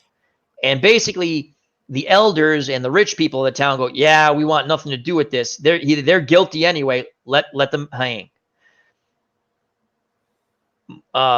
Morgan Hickman, the Henry Fonda character, tells Ben Owens, Anthony Perkins, "If you let this happen, you lose all control of this town. You cannot let this happen." And he goes to Henry Fonda. He goes, "You'll take the badge now, right? You'll help me." And he goes, "Nope. My days are done. I got my bounty. My days are done." He goes, "Well, what should I do?" He goes, "Best way to control a crowd is they're all brave and they're all getting liquored up. They're in the bar drinking, right? OG, they're in the bar drinking away and getting riled up to go hang these two guys." Liquid courage. Liquid courage. He goes, "You take that scatter gun there and you load it. I find that when you point that at a crowd," basically, I'll paraphrase, "a lot of people turtle. People, again, don't understand the power of a shotgun in a crowd. It's going to do a lot of damage." And he goes, "And then you take out the leader, Bulgaris. You got to take him out." So, and then I'll get to the end. So, OG, have you ever seen the movie? I know I just keep going on about I really do like this movie. It's a hidden gem. So tell me your thoughts on this movie as I quickly paraphrase through a lot of stuff, but you get the hint. I've struggled with this film. I mean, the instructions that Henry Fonda are giving Anthony Perkins are spot on, especially when they're out. It's like, you can't afford to miss. You need to take the time to aim. Yep. I remember the first time I watched that scene has stuck with me forever. My problem with this movie is I really don't like Henry Fonda. I like some of the roles he's done, but as an actor, I don't really like him. This is not one of my more favorite roles of him. So there are other roles that he's done, like Warlock. He basically was playing the exact same character in Warlock, but he did, for some reason, it was just a better performance. I don't like Anthony or Henry Fonda's performance in this, so I struggle with enjoying the movie. Well, I do enjoy this movie a lot. More power to you. I know, but no, that's why I want to get your point. You had mentioned that before, and I want everyone to understand sometimes we don't agree on everything. No, we don't. No. So, but I do enjoy this movie a lot. So now the lynch mob's coming. They throw a brick through the window, and they go, "Bring out the prisoners. We got the jury ready, and we've got the verdict." And the two nooses are hanging up, right? So Anthony Perkins goes out, and he's got and this is the scene right here, where it says sheriff. You can see him with the shotgun, double barrel shotgun. He comes out and he says, "Disperse." He's basically telling them to disperse. And Bo Garris, the bully, says, "No, bring out your prisoners." And then he says, "You're a brave man, Sheriff, with that scatter gun, with that shotgun in your hand." And Henry Fonda comes out, right? And he looks at him. And Henry Fonda put the badge on. And he's just now you don't see it in this scene, but he's off. I couldn't find that well enough to put in the still photo when I was looking for these. If I looked more, I probably would have found it. And it's just a great scene because now Anthony Perkins just kind of has a little smile. And he says, he actually calls Henry Fonda sheriff, right? Because in his mind, he's the sheriff. I'm the deputy, right? And it comes in at the end, you'll see. And he gives him the shotgun. He goes, can you hold this for me? And he walks up to Bo Garrison. That's the scene.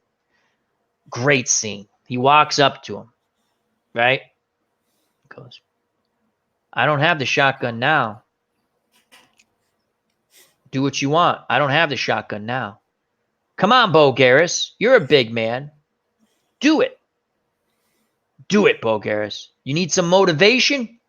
Boom, boom, boom. He slaps him over. He hits him over and over again. I gave you your motivation, Bo Garris. Do it. He doesn't just punch him. He slaps him. He bitch slaps him. Bitch slaps him. And I, again, whether you like the movie or not, OG, that's a tremendous scene. It is a really good scene. Anthony Perkins, I'm just in shock because I was like, this is Anthony. I thought it was someone else when I first started. My dad kept going, it's Anthony Perkins. I'm like, Dad, it's not Anthony Perkins. And at the end, we're looking at the thing. I'm like, shit, it's Anthony Perkins. And my dad's like, I told you it's Anthony Perkins, right? Because I thought it was, I forgot who I thought, someone who played Zorro back in the, whatever. I thought it was somebody else, right? And so he bitch slaps him. Unbelievable, right? And Bo Garris looks around and everyone's like, whoa. And they basically clear out even more. And he starts to walk away. And now he remembers all the lessons that Henry Fonda taught him in this brief time period. Keep your eye on him. At all times, he says, like, watch his hands. Don't. And so Bo Garris, the bully, starts walking away. He spins and draws. And Anthony Perkins drops him. Boom, boom. Absolutely marvelous scene. And Henry Fonda just smiles like, it's to do a Star Wars reference. Good job, young Padawan, right? Is that what they used to, right? Good job. You're a Jedi now. Yep. And he's passed his test. He'll be fine. You passed your test. Now, at the end, again, it goes with the happy ending thing. Now, I thought, again, the first time I saw this, that Henry Fonda was going to stay in town and become the sheriff, and he was going to be the deputy. Henry Fonda, Anthony Perkins goes, where are you going? The reward money. You don't have it. He goes, not my reward money. It's the young boy's reward money. And he tells them, he goes back to the farm, and they go, I'm leaving. And he basically says, would you like to come with me? Both of yous. We'll start a new life somewhere. Because he has what he wants again. A family. He lost his wife. He lost his son. He has it again. And he again, it's a movie. He takes a quick liking to them. And they go, yeah, we have nothing to hold us here. And the kid's ecstatic. He lets all the pigeons go. He gets on it, and he has a dog on top of it. I forgot where he got the dog. I think it's like the brothers' dogs who they get. And Anthony Perkins says, but where are you going? You're the sheriff. He goes, no, this town has a sheriff. You're the sheriff. And his girlfriend, who didn't want to marry him because she thought he'd get killed as sheriff, Henry Fonda says, marry him. He's going to be fine. You're going to be fine. You know what you're doing. And he goes, but what about the money? He goes, you know where I'm at. You tell me, we'll come, I'll keep in contact with you. And the boy gets the reward money, $500. And that's the way the movie ends. They're leaving town and everyone's happy. Great movie, Tin Star. I like it a lot. OG's not fond of it. He's not a big Henry Fonda fan. It's more Henry Fonda. It's a good story. The story is really fun. Yeah, I mean, honestly, it uses a lot of the same tropes we've seen in a lot of other movies. Yeah, the wet behind the ears sheriff, the old grizzled veteran. It's a tried and true Western formula. Classic. Like I said, it's just Henry Fonda's performance, and it just kind of puts it off to me. Even though there are other roles that Henry Fonda's done. Yeah, it's just not your cup of tea. Warlock. He did fine in Warlock. I mean, but just for Once Upon a Time in the West. Oh, that's one of the movies we'll touch on in another stream. And that's going to be probably all by that's wow. Oh, that's going to be an episode. That's going to be So that's a hidden gem for me. I highly recommend it. If you have the Western Channel, it's on quite a bit. The Tin Star, Henry Fonda, Anthony Perkins. I liked it a lot. All right. Well, let's go to our third movie. I don't know if we're going to make it to our fourth movie. And so I'll leave it up to you to OG. We've talked about Shane a lot. That's the We third have one. talked about Shane a lot. So do you want to go to the good, the bad, the ugly? Let's just go straight to good, the bad, because everybody knows our opinion on Shane already. Right. We will touch on that at a later date. Shane. So we will move on to, as we get rid of the tin star up here, we're going to move on to the good, the bad, the ugly. I had it as our last. We're going to end with that one. We've gone quite long. I've enjoyed it. I hope you've enjoyed it, OG. So let's go to Shane. Let's close that down here. Oh, shoot. Al clicked the wrong button. Don't worry, other folks. buttons to make it work again. Yeah, we'll do it again. Hold on. There we go. All right. And let's go to the good, the bad, the ugly. And hopefully I did that correctly, as I cannot see the screen. Yep, it's up. All right. Absolutely marvelous movie. Hands down, one of the most entertaining movies ever made, regardless of genre. You have, again, this is a typical formula for a spaghetti western. You have a sort of a good, well, Clint Eastwood's the good guy, though not a full-blown good guy. Morally ambiguous with leanings towards more moral tendencies, but yeah. As W. Vogg's a big fan of who, again, if you like movies and you don't like this movie, you don't like movies, in my opinion, because this is pure entertainment. So the good, the bad, the ugly. You have Clint Eastwood, as OG just said, and put it well. Can you say it again one more time? Morally ambiguous, but leaning more towards morally right. Yes. But he's not really a good guy. I mean, no, he wants to make money. Yeah. He wants to make money. And Shane Sidwell is here. Hope all is well. And then you have Tuco, who's definitely a bad guy, but he grows on you. He's a lovable bad guy. He's a lovable bad guy. I don't think he mugs old ladies. No, but he's not a good man. No, he's not a good man. Definitely a criminal. Yes. And then we have Satan himself, Lee Van Cleef, who's just a mega a-hole. Angel Eyes. What an ironic name, Angel Eyes. Eyes of death. Like Angel of Death eyes, that's for sure. The other thing that makes this movie absolutely marvelous is the music, as W. Vogg's points out. I love the good, the bad, the ugly. I love the score. It's absolutely the music is epic. Is all I can say about this. The music is epic.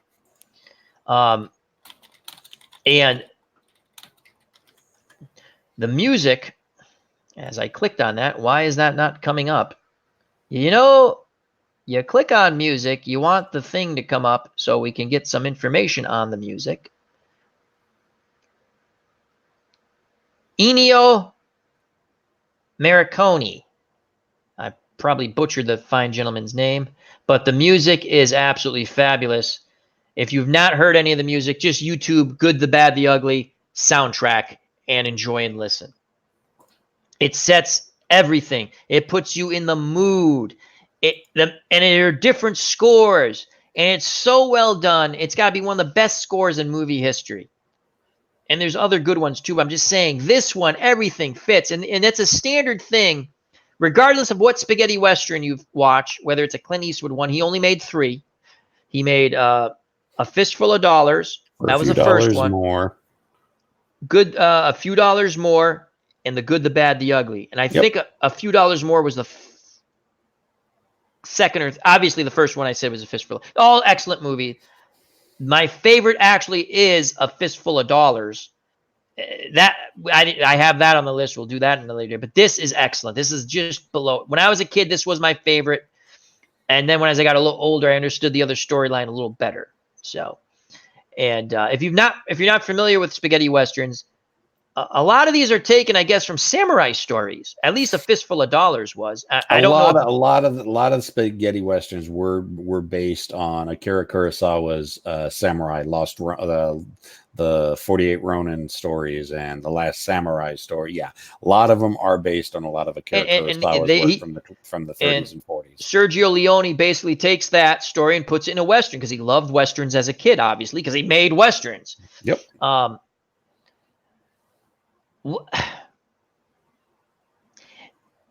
How do we start with this movie? It's absolutely fabulous. So, OG, I will turn it over to you because I spoke a lot on Tin Star.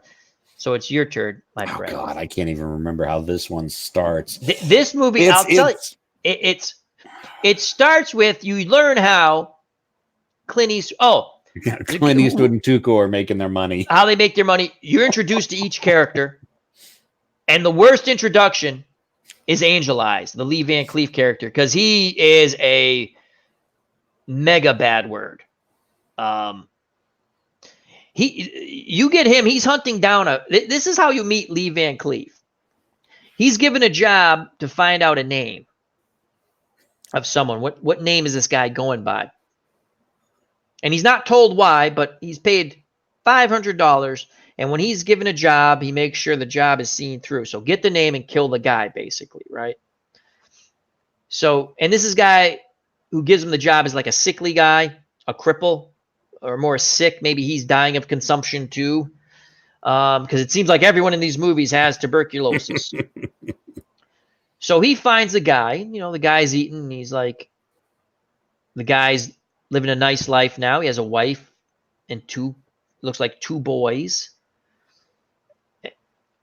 And Angel Eyes comes in, and he goes, and the guy, like he saw the devil, right? He's like, oh man.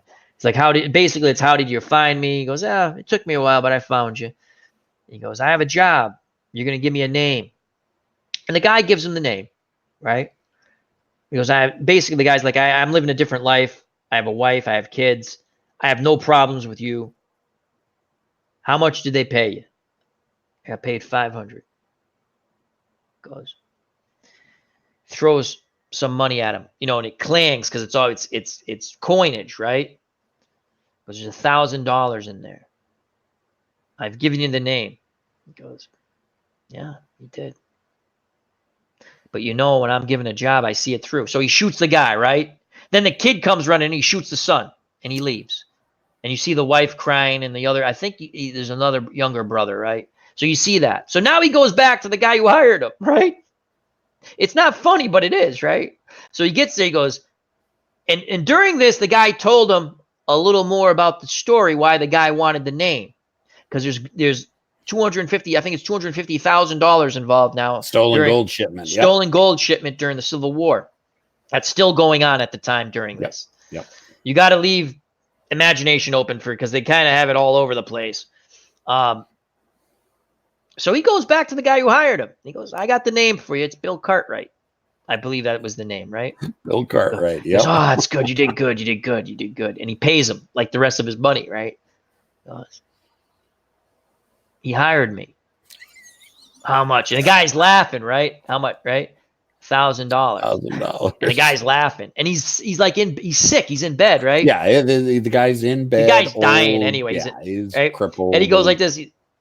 He goes, I see a job through. And he's like, no, Angel Eyes, no. And he like puts the bam, bam, bam, and he shoots him and he takes his money. So he did all right. So now this guy is but when it comes to work, he sees it through. So I guess, yin and yang. But he's an a-hole. You hate this guy right off the bat. Immoral. Very immoral. Very immoral. Now we come across Clint Eastwood and Tuco. So Blondie is Clint Eastwood. Tuco is Eli Wallach. So tell them how they make money. So the little racket that they got going on is that Tuco has a price on his head. And it varies from town to town from all the stuff that Tuco has done. And Clint Eastwood will bring Tuco into town, claiming that he's captured Tuco. Yeah. And will collect the bounty on Tuco. And Which drives the bounty. And of course, the town people, all right, they're going to hang Tuco. So they string him up, put a rope around his neck, get ready to hang him. But Clint Eastwood is set up outside of town, and he's a really good rifle shot. And just as they're about to hang him, he shoots the rope, letting Tuco get away. And well, Tuco's gotten away, so his bounty's gone up for the next town over. And they kind of rinse, wash, and repeat the same. They repeat the process over and over again, which is kind of fun. It's to think that someone would sit there and go, "Yeah, I'll do that. They can hang me, and you're going to shoot." And Tuco's famous line is, because they have a debate on how much money they should split. I think it's like 60-40. Clint Eastwood gets 60%. Tuco gets 40. I want to say it was 60-40, right? Yeah, it was something like that. And Tuco says to Blondie, he says, "It's my neck in the rope. Have you ever had your neck in the rope? I should get more." He goes, "I do the shooting." "Yeah, but it's my neck in the rope. If I get less, maybe my aim's not so good." And he says, and he goes, "The man who leaves me alive better watch out." And I'm paraphrasing. And it all comes into play a little later. So again, I give it over to OG. Again, there's a lot of dark humor in this movie. At least I interpret it as dark humor. So as OG said, as he escapes all these times, right? The bounty keeps going up. And now they have a parting of ways. Because Blondie, the Clint Eastwood character, goes, "You're never going to be more than $3,000. And now he doesn't want to share the money with him. See, again, not the nicest guy. And he basically leaves him. Basically to die in the desert, sort of. Yeah. Again, people forget this in the movie. That's why I'm like, Clint Eastwood's not the nicest guy either, So Clint Eastwood comes across another fella, and they basically doing the same shtick. Although he's worth more than Tuco. Yes, because he needs someone worth more than Tuco. Our good friend D. Scott Howard is here. How you doing, my friend? The Walking Man. Hope all is well. So yes, so he found someone with a higher bounty, and they're rinse and repeat, as Devin, the OG, has said. And they're getting set up. They're getting ready to hang this guy. And Clint Eastwood is out there with the rifle. And all of a sudden, Blondie. Was it Blondie or Tuco? Tuco. Oh, it was Tuco. Blondie is Clint Eastwood. Tuco shows up. Yeah. Or no, Angel Eyes. I was thinking Angel Eyes, maybe. Oh, but no, wait. Yeah, it was because you are correct. Angel Eyes needed him. Yeah, Angel Eyes. You're correct. So I'm sorry. Angel Eyes shows up and has a gun in Clint Eastwood's neck. And it's like, well, what about so-and-so? And Angel Eye goes, well, what about him? You're not going to let me save him? Nope. All right. Well, sorry. And of course, the guy hangs. And you just hear, Exactly. It's like, oh, that sucks. Yeah, that's a tough way to make money. I can't remember why Angel Eyes needed Blondie as a guide to help him find something. Yeah, as a guide. Yeah. Okay. So let me go quickly because you're right. Because that is a quick, that is something that probably most people don't recall, and neither do I. So let's quickly go to that. They kind of yada that in this too. Baker Field. I'm not even sure it was really explained in the movie. I don't think they actually do explain that. I think they just needed him as a quick guide. So he finds him, and they all kind of know each other somehow. They never explain that either because they're very familiar with each other. Again, they probably crossed paths before. So they come across Angel Eyes. Now they're going to go to find the money, basically. And Clint Eastwood's not sure what he's needed for. But then they run into Tuco. Tuco takes Clint Eastwood because he wants revenge on him. And there's a great scene where Clint Eastwood's in a hotel, motel, Holiday Inn. And Tuco has hired some guys to help him. And they come through the front door, and Clint Eastwood kills, I think there's 2 or 3 of them. He kills them, right? And then you hear the click of the gun barrel back, right? Not the gun barrel, the revolver. The revolver. The hammer, right? Goes back. And Clint Eastwood turns around, and Tuco says, In this life, there are men who come through the door, and there are men who come through the window. I come through the window. All right? So now he's going to inflict his revenge on Clint Eastwood, and he's going to take him out in the desert, which he does. He takes him out in the desert. Okay? And he's just going to make him suffer and suffer and suffer and suffer. And okay, now he's suffered enough. I'm going to leave him to die. No water. Yeah, they were no walking nothing. through the desert. Tuco was on the horse. Yeah, with all remember the he had water. the little. Yeah, he had the water. He had the parasol with him. Yeah, it was hilarious, right? And he's making him pay for what he did to him by abandoning him in the desert. Payback's a bitch, as they say. That's right. So now here comes a wagon, like a bat out of hell. Tuco stops the wagon. He looks, and they're all dead. Flies are all over the place, and he's looking to see what he can steal, basically. And during that time period, one of the dying men tells him that there's all this money, and he's like, "What else? Tell me what else." And the guy keeps saying, "Water, water." He goes, "Yeah, you get the water later. Tell me what else." Water, water. He's like, "Okay, water. Don't die. Don't die. I'll get you the water." He's like, "You son of a bitch." He goes, "Get the water." Don't die on me, you son of a bitch. He goes back, and somehow Clint Eastwood is there. He's like, "Get away from him." And he kicks him, and he's like, he's dead. "What did he tell you? Did he tell you anything?" He's like, "The name on the grave." And he's like, kind of like he's on the way. And he goes, "I'm going to kill you." He goes, "If you kill me." And he's all sunburned, like desert. And his lips are all cracked from being dry. He goes, "If you kill me, you'll never get the money." And he's like, I'll get you the water, Blondie. I'll get you the water. All right. So they're that part. Now they have this unholy partnership because they want the money. Because Tuco knows the name of the graveyard and Blondie knows the name of the grave.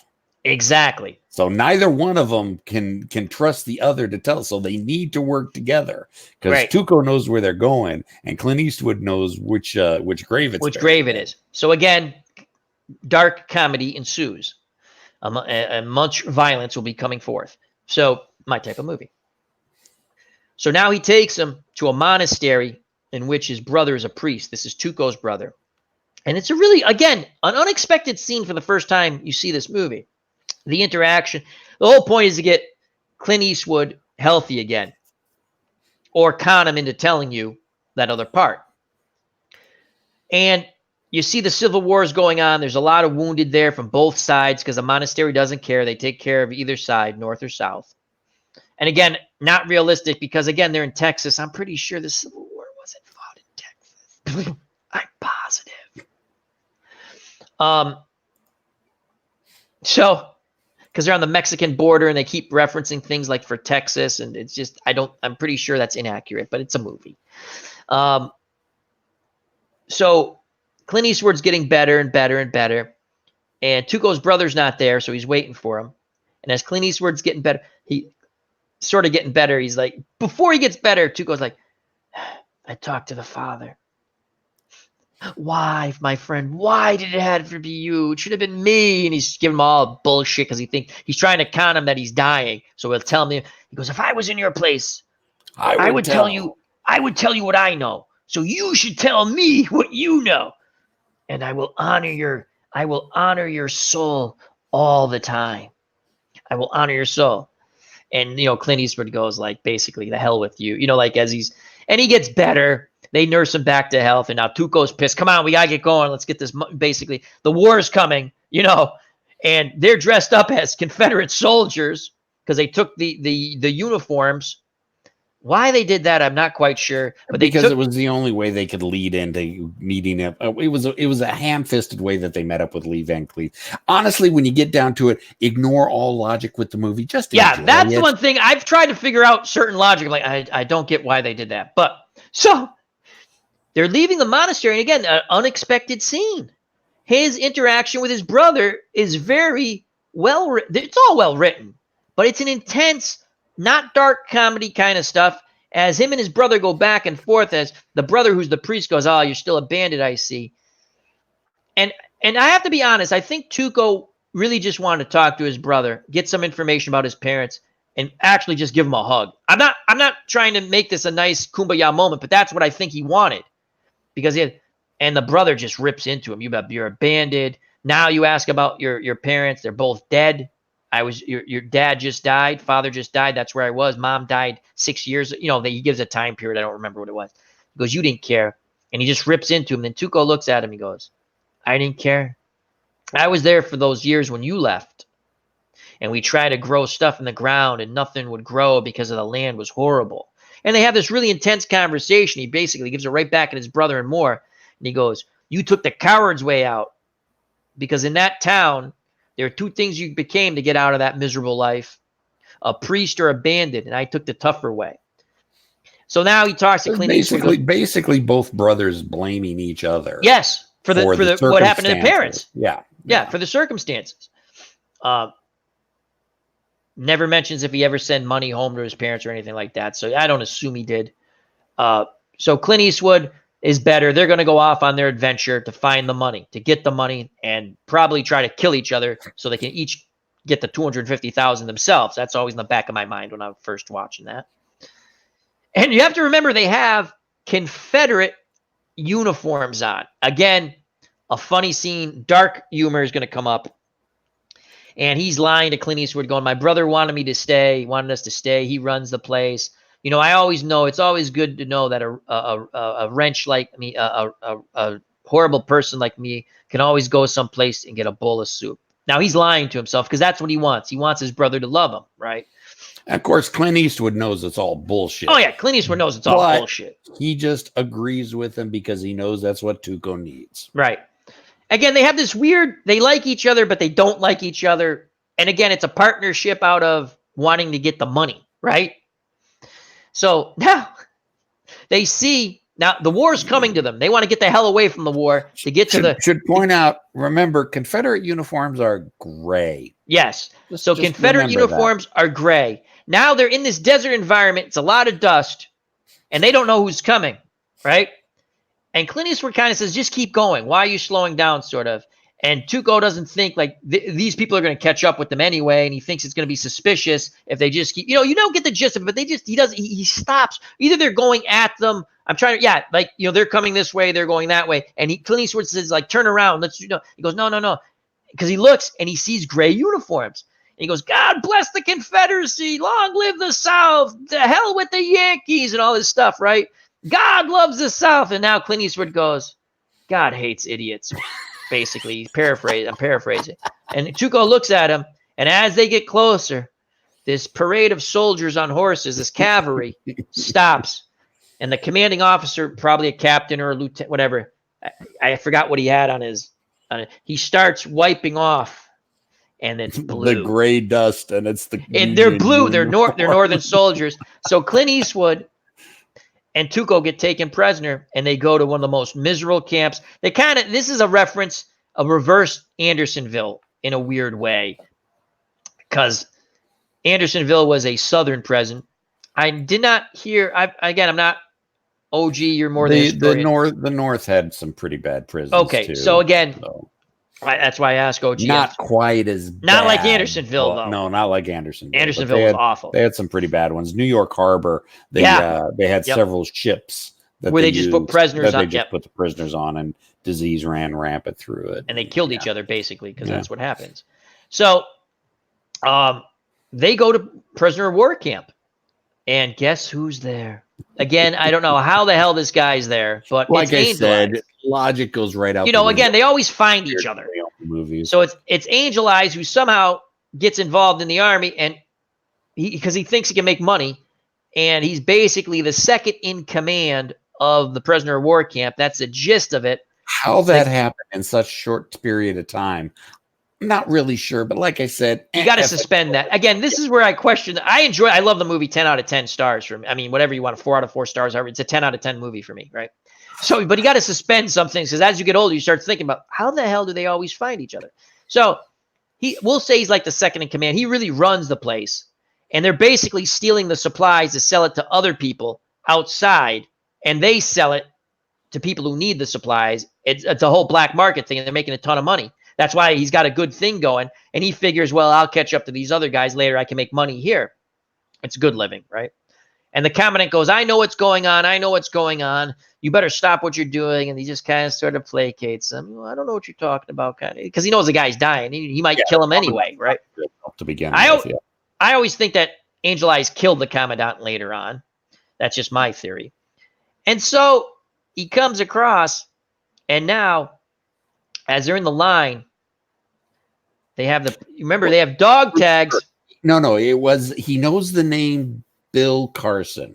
Yes. And Tuco uses the name. Because that's what I was going to get at. Clint Eastwood goes, they say Bill Carson, and the guy's getting mad. Bill Carson. And Blondie, Clint Eastwood knows he ain't saying Bill Carson, right? So he nudges Tuco and he goes, Bill Carson.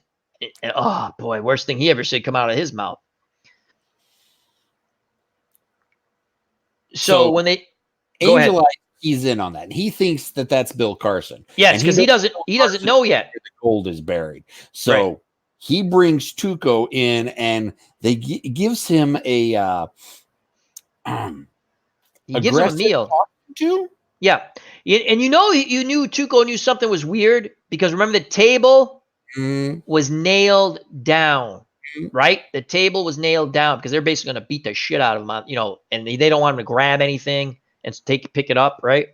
And so what happens is, now again, when Tuco goes in there, they know each other, and he goes, you're going by the name of Bill Carson now. How come? He goes, oh, it's just a name I took. And Tuco doesn't realize he knows pretty much everything. He's looking for the rest of the information. And so he's eating, and he kind of wonders why stuff is nailed down, but he's eating. He goes, I know when I saw you, Angel Eyes, you never forget a friend. I know. He goes, no, I never forget a friend, right? And now they let the Confederates have like a band, and they start playing a very mellow, somber song. And what that means is the person who's in there with Angel Eyes get their shit beat out of them. And what the music is to cover up the screams. And if you don't play, you're going to be in that room. And there's actually a Confederate soldier who stops playing and he's crying. They're all crying when they're playing because they know what's happening to the poor bastard in that room. They're getting tortured. Well, the torture goes on. Tuco talks. And now they're going to send the graveyard site. He tells them the graveyard site. Now he goes to get Clint Eastwood, but he does it in a different way. He goes, the war is over for you. Change. He goes, you're not going to give me the same treatment as Tuco? No. Would you talk? And Clint Eastwood says, nope. He goes, I didn't think so. We're partners. He goes, I know where the grave is. The grave site. I mean, the graveyard. You've got the name. Let's go. So they go. And somehow Tuco lives through this. Again, yeah, they don't kill Tuco. Yeah, again, suspend that, that thing. Oh, excuse me. Oh, I'm sending you my germs. You're giving me that virus through the internet. That's right. So, cover up for those space herpes people. So now they're sending Tuco someplace even worse. And the guy who beat him up was a sergeant, a big dude. Sergeant. Yep. Big, and he's in all these spaghetti westerns. You can see him all the time in whatever spaghetti western. He's in it, right? And Tuco had said to him, he goes, I told you once, my friend. He had said, like when he's getting the crap kicked out of him, if I ever get you down, you'll never get back up. So they're bringing him to the train because they're gonna transport him to even a worse place, I guess, right? Because now that they're gonna do him in at some point, they're gonna kill him, and this is the way they're gonna get it done. He comes across a northern soldier who has lost his arm, and Tuco makes fun of him, and the sergeant bashes the crap out of him, right? And he tells him again, I told you, if I ever get you down, you're never gonna get up. Now they're on the train. Now remember the soldier who has no arm, because that comes back into play. This is how they do. These movies are so well done when they do this stuff. They're on the train, and he tells the sergeant, I got to take a piss. And the sergeant's like, and everyone else is sleeping. Tuco waits, right? So he goes over, and now they're linked, handcuffed, manacles, because it's not really, there's a chain. So they're together, and so the guy gets up there, and he's groggy, right? And Tuco's taking a piss, and he yanks him, right? And they go off the train, and no one sees it because it's nighttime. They're all tired, And Tuco bashes a shit out of him. I think he grabs a rock or something, and he just bashes his head in. And then he kind of looks at him, and he goes, I told you, if I ever get you down, you're never going to get up. And he gets away from it. And it's funny because he wanders into a gun store, basically, a convenience store that sells guns and all kinds of supplies, right? And he gets in there, and the guy's looking at him. The guy just keeps looking at him. He's like, he drinks some water. He's looking. He goes, do you have, what firearms do you have? The guy's like this. He goes, put them out in front of me. So he's like 3 different guns. Tuco plays mix and match, and he makes the gun the way he wants it. You got cartridges for this? It's like, yeah. And the guy gives him cartridges, right? He loads it up. I can't remember if he shoots it or not. I don't think he does. He goes, No, you got some place to shoot this, and yeah. they go out back. And they go outside, he shoots, and he comes back in, right? You're right. Yep. And now the guy's like looking to get paid. He's like, no. He robs the guy, right? He didn't kill him at least, right? And the guy's like sitting there going, and I think he just like looks at him and just gives him the money, right? Like, what a dumbass I am. I just armed this guy, right? And so now they go off. Now Tuco goes off to look for Clint Eastwood and Angel Eyes. Again, how they meet up. Well, Tuco knows where the graveyard is, and he knows that the 2 of them are heading towards the graveyard. And again, he just comes across them in a town. Yeah, and just in some random bombed out town. And again, great scene. And guess who's there? The man with no arm, who we made fun of, who's now learned to shoot with his other hand, his other arm. So Tuco basically walks into this blown out hotel. He dings the thing. He's having a good old time. No one's there. And he goes, I'll just take a room for myself. Takes a bath. And he's taking a bath. Another great scene in movie history. And words to live by. Well, the guy scene of the bath. He's in the bath. He's pouring all these oils and scented things in, and it's a big bubble bath. Oh, it's funny. And he's sitting in there and singing, and he's blowing the bubbles around. He's doing the little the toy thing you did like a kid to squirt the bubbles, and he's having a grand old time. OG, I'm glad you said that because I would have just yada yada. It's funny, right? He's having a grand old time, right? It's hilarious. And the guy comes in, and he goes, and Tuco looks, and the guy's like, "You remember me?" Tuco looks at him. Oh, yeah. He goes, well, I waited to find you. It took me 6 months, but I learned how to shoot with my other hand. And he keeps going on and on how he's going to kill him. And now I'm going to kill you. And I got you right where I want you. And all of a sudden you hear gunshots. And it's the dude with one arm who's dead. Tuco shoots him because he had, again, whether this would work or not, I don't know. But he had the gun. On a lanyard around his neck in the tub. In the tub. Yep. And he shoots him. And the classic line, when you got to shoot, shoot. Don't talk. But those gunshots tips off because he's been saying throughout the movie, all guns have a distinct sound. And he says, and he's petting a kitten. Remember, he's got this little cute little cat he's taking care of, this kitten. And he goes, that's our friend. I'm paraphrasing. That's our friend. That's beautiful music, right? Because he's going to get rid of Angel Eyes and these guys. Because Angel Eyes has like 9 guys. He's got guys with him, right? Yeah, he's got several guys with him. And he knows that once, he ain't getting a cut of this money. He knows this guy's going to kill him, right? They give him a gun and everything. They just because Clint Eastwood wants the money too, and he needs the information, so he's not going to kill. So he goes and he finds Tuco, and he actually goes through the window again. He does what Tuco did to him. And he goes, I'm here with a friend of yours. He goes, who? Angel Eyes. Angel Eyes. I'm going to go kill him. And then we go get the money. He goes, right back to being partners of convenience. Yep. And he goes, he's got, I want to say he's 4 or 5 guys. He got 4. I don't care. I killed them all. And he just starts going. He's going to kill him. Right now, he's going to kill them all. He's going to kill Angel Eyes and kill all these guys. So Clint Eastwood starts walking out. He doesn't even ask Clint Eastwood for help, right? He goes, well, you're going to die alone? And they have this great shootout. Walking down. In fact, this abandoned, bombed out when town. Clint Eastwood leaves the crew, Angel Eyes tells that guy, go follow him. And Clint Eastwood kills him, right? So I think there were 4 or 5. Now they're down 1. I think there were 5 and they're down to 4. And Tuco and Blondie kill them in a wonderful bing, bing, bing, back and forth. It's a good great, cannonballs coming in from the Civil War. It's eclectic or whatever the word I want to use. It's beautiful, right? And Angel Eyes gets away. We now move to the end of the movie. We're going to skip. There's a part where they come across the bridge scene. We get to the bridge scene. And again, Tuco opens up his mouth like an idiot. They're trying to get to the graveyard, and they're like, well, we got to get across. There's a bridge there, but it looks like there's soldiers. Let's try to go around. They get too close. They get caught in a sort of like an outpost patrol. Yeah. And Tuco's, they go, what are you here for? He goes, we're here to enlist. And Clint Eastwood just looks at him and goes, oh, my God, not again, right? So they go to meet the commander. You got to go see the captain, right? So they go, the captain's drunk out of his mind. He hates the war. It's stupid in his mind. This bridge is stupid, right? And all it is killing a lot of guys on both sides. And he drinks and he drinks and he drinks. And he now he has these two guys to talk to that he can just speak his mind, because he can't say this to the soldiers because he's the guy in charge. The guys above him are dead.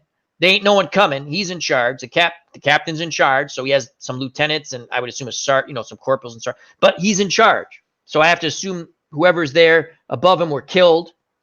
And I think he does say the commanding officer died in an idiotic charge across, to try to take the bridge. And so he's drunk and he's just speaking his mind. He goes, why do you guys want to join up? He goes, well, we believe in the cause. And he's just like looking, he's like, oh my God. And he goes, all right, raise your hand. Right. And he just gives him blah, blah, blah, blah. And he's drunk and he says, you know what I'd like? I wish that bridge, every day in my mind, I think about blowing up that bridge, but I can't. His orders are to capture the bridge and push the Confederates off from the other side. Right. But he's lost so many men in it that he doesn't care anymore. Now. Right. And he goes, I dream every night, every day, every waking moment about blowing up that bridge and saving a lot of lives. But I can't, because my orders say I must take the bridge and push the Johnny Rebs from the other side. So I'm a soldier, and that's what I'll do, right? And he's nuts. He's gone now, right? And he's going to lead the charge, just like the other commanding officer, thinking that I can rally the troops, we can get across this bridge, do what we got to do, and end this scenario of the war, and just be done with this meat grinder. So Clint Eastwood and Tuco go, he's nuts. He leads a charge the next morning, and the cannons are going off. They go literally straight across the bridge. And it's a quick, you don't see what happens. You just know a lot of people die, right? And they're just going salvos back and forth. And they go to visit the captain, and he's dying. And he's got cotton all, like they're trying to stop his wounds. And he's foobarred. It's not funny, but here comes the dark humor. Clint Eastwood says something. You don't die yet, basically. You just keep listening. Something good's going to happen. And again, how they find the nitroglycerin and the dynamite and all that crap, and no one pays attention to them, that they're literally putting the stuff on the bridge to blow the bridge up. Again, even as a kid, I'm like, wow, no one's paying attention to them. Maybe the other guys want the bridge to blow up too. And how no one's shooting from them on the other side, I don't know. But they do it. They do it. Maybe they do it in the nighttime. It's not really nighttime, but somehow they do it. And they blow the bridge up. And the captain smiles and he dies. So they fall asleep. And again, how no one pays attention to them. Come morning, there's no soldiers. There's no soldiers whatsoever. Bridge is gone. Bridge is gone. That location anymore. Both armies have moved on. Yep, just like the captain said. If we blow up this bridge, everyone goes home. Or they leave. So they go across the river. They get to the other side. And Clint Eastwood, Blondie, he finds a dying Confederate soldier. And they play the music. Again, the music's haunting. It's a beautiful score, as W. Voggs has put it. Everyone loves the score. If you don't like the music in this movie, something's wrong with you. And the guy looks at him, and he's gut shot wound, it looks like, right? And he motions for a smoke, a young kid. And so Clint Eastwood gives him his cigar, looking for some water, right? And the kid died. And he actually covers him up because the kid's cold. He takes off his thing. He puts sympathy upon the young man. He covers him up. And he's going to stay. You can tell he's going to stay with him. He knows he's going to die soon. And it's kind of like, I don't want the guy to die alone, because he's scared, right? And he gives him these, and he's, holding the thing, letting the guy put, and the guy dies. And then you hear a horse, and it's his partner, Tuco, taking off because I know where the cemetery is. It's right over here, and he goes. And Clint Eastwood, another. He had let the name because they didn't think they were going to get across the bridge. So Right. Clint Eastwood does Told say him. what the name, tells them what the name on the grave Though is. Right. You're right. I was going to get to that later, but you're right. That's why Tuco decided to take off. So Tuco, you're right, because I should have said Tuco knows a name. He believes it's the correct name. We will find out if you've not seen the movie, spoiler alert, pretty shortly. So he takes off, and Clint Eastwood, again, a loaded cannon just pointed in the right direction. He goes, boom, bing, horse goes down, Tuco goes running, and the music plays as he's looking for the gold. And Metallica actually covered this song instrumentally with the San Francisco Symphony behind it. It's the S&M album. I own that one. It's really well done. And it's just, again, the whole thing with the eyes. That's another thing in the spaghetti westerns, which Quentin Tarantino takes from the close-up on the eyes and the frantic head movement. As he's looking, he's trying to find that grave. The name.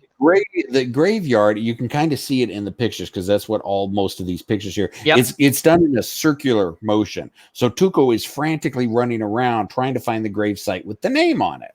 Yep. And he finds it. And he starts to dig. No, he doesn't quite start to dig yet.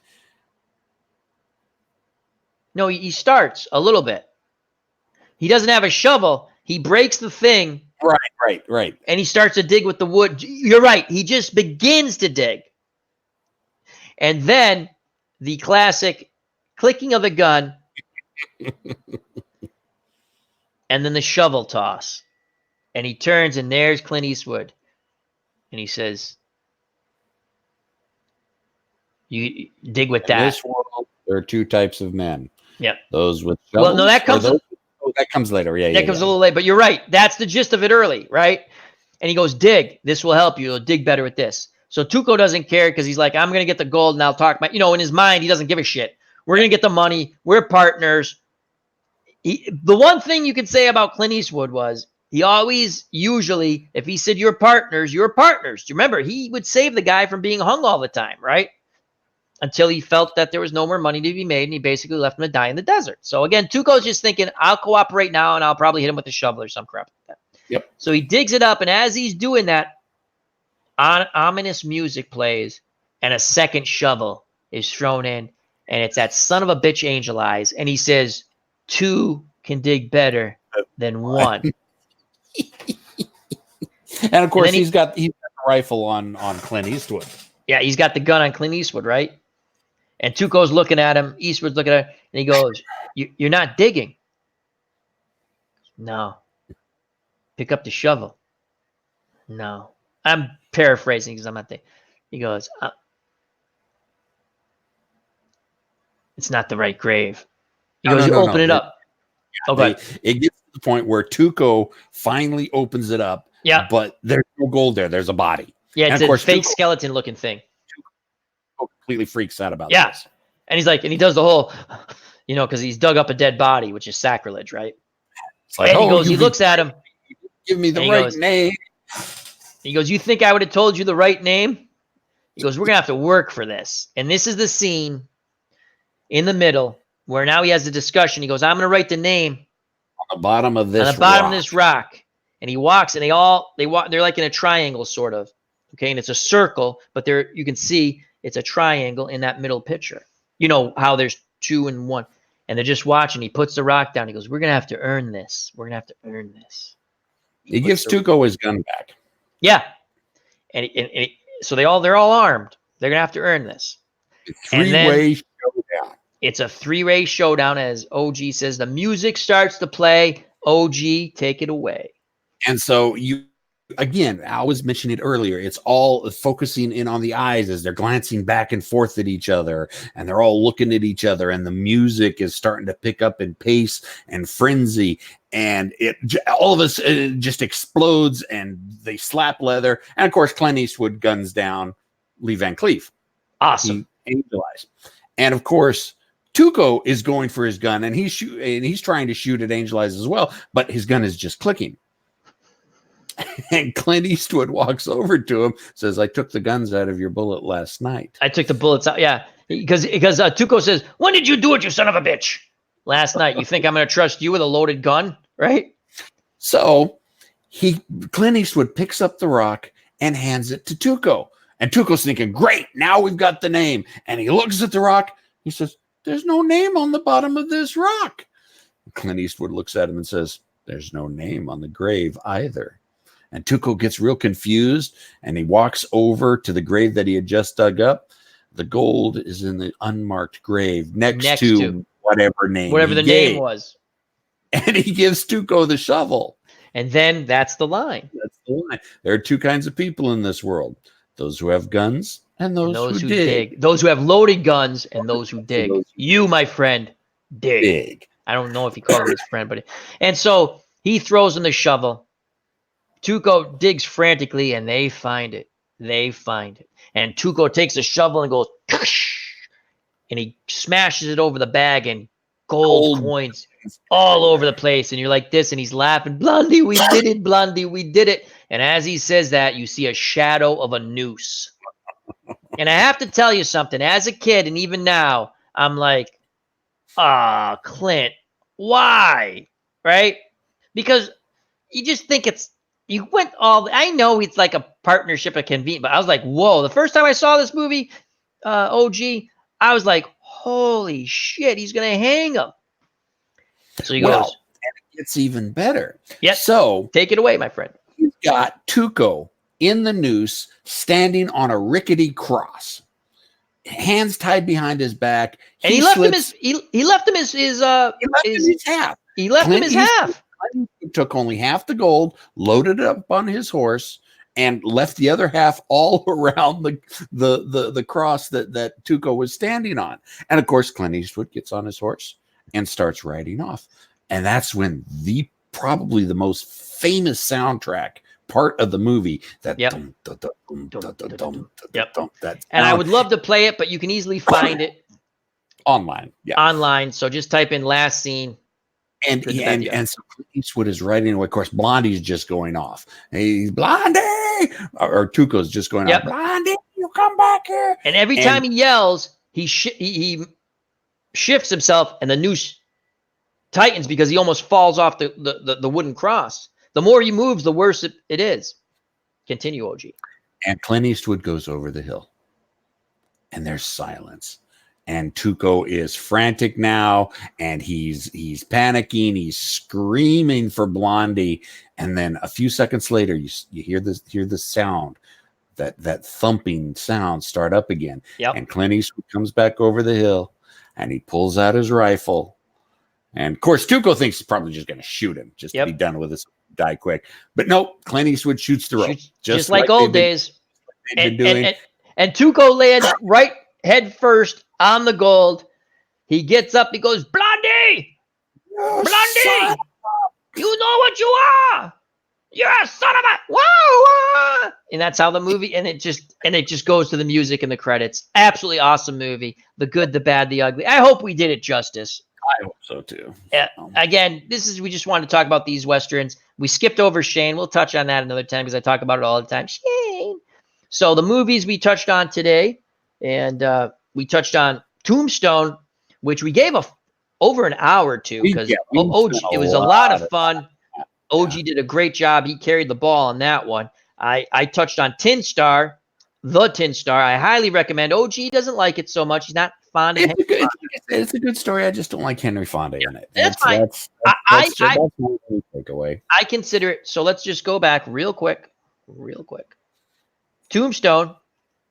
How do we? I rate this 1 through 0 through 10, 10 out of 10. Tombstone. 10 out of 10. Yeah, okay, no doubt. Absolutely. Must see. If you haven't seen it, please. If you like Westerns or movies, you must see Tombstone. Now, Tin Star, I call this a hidden gem.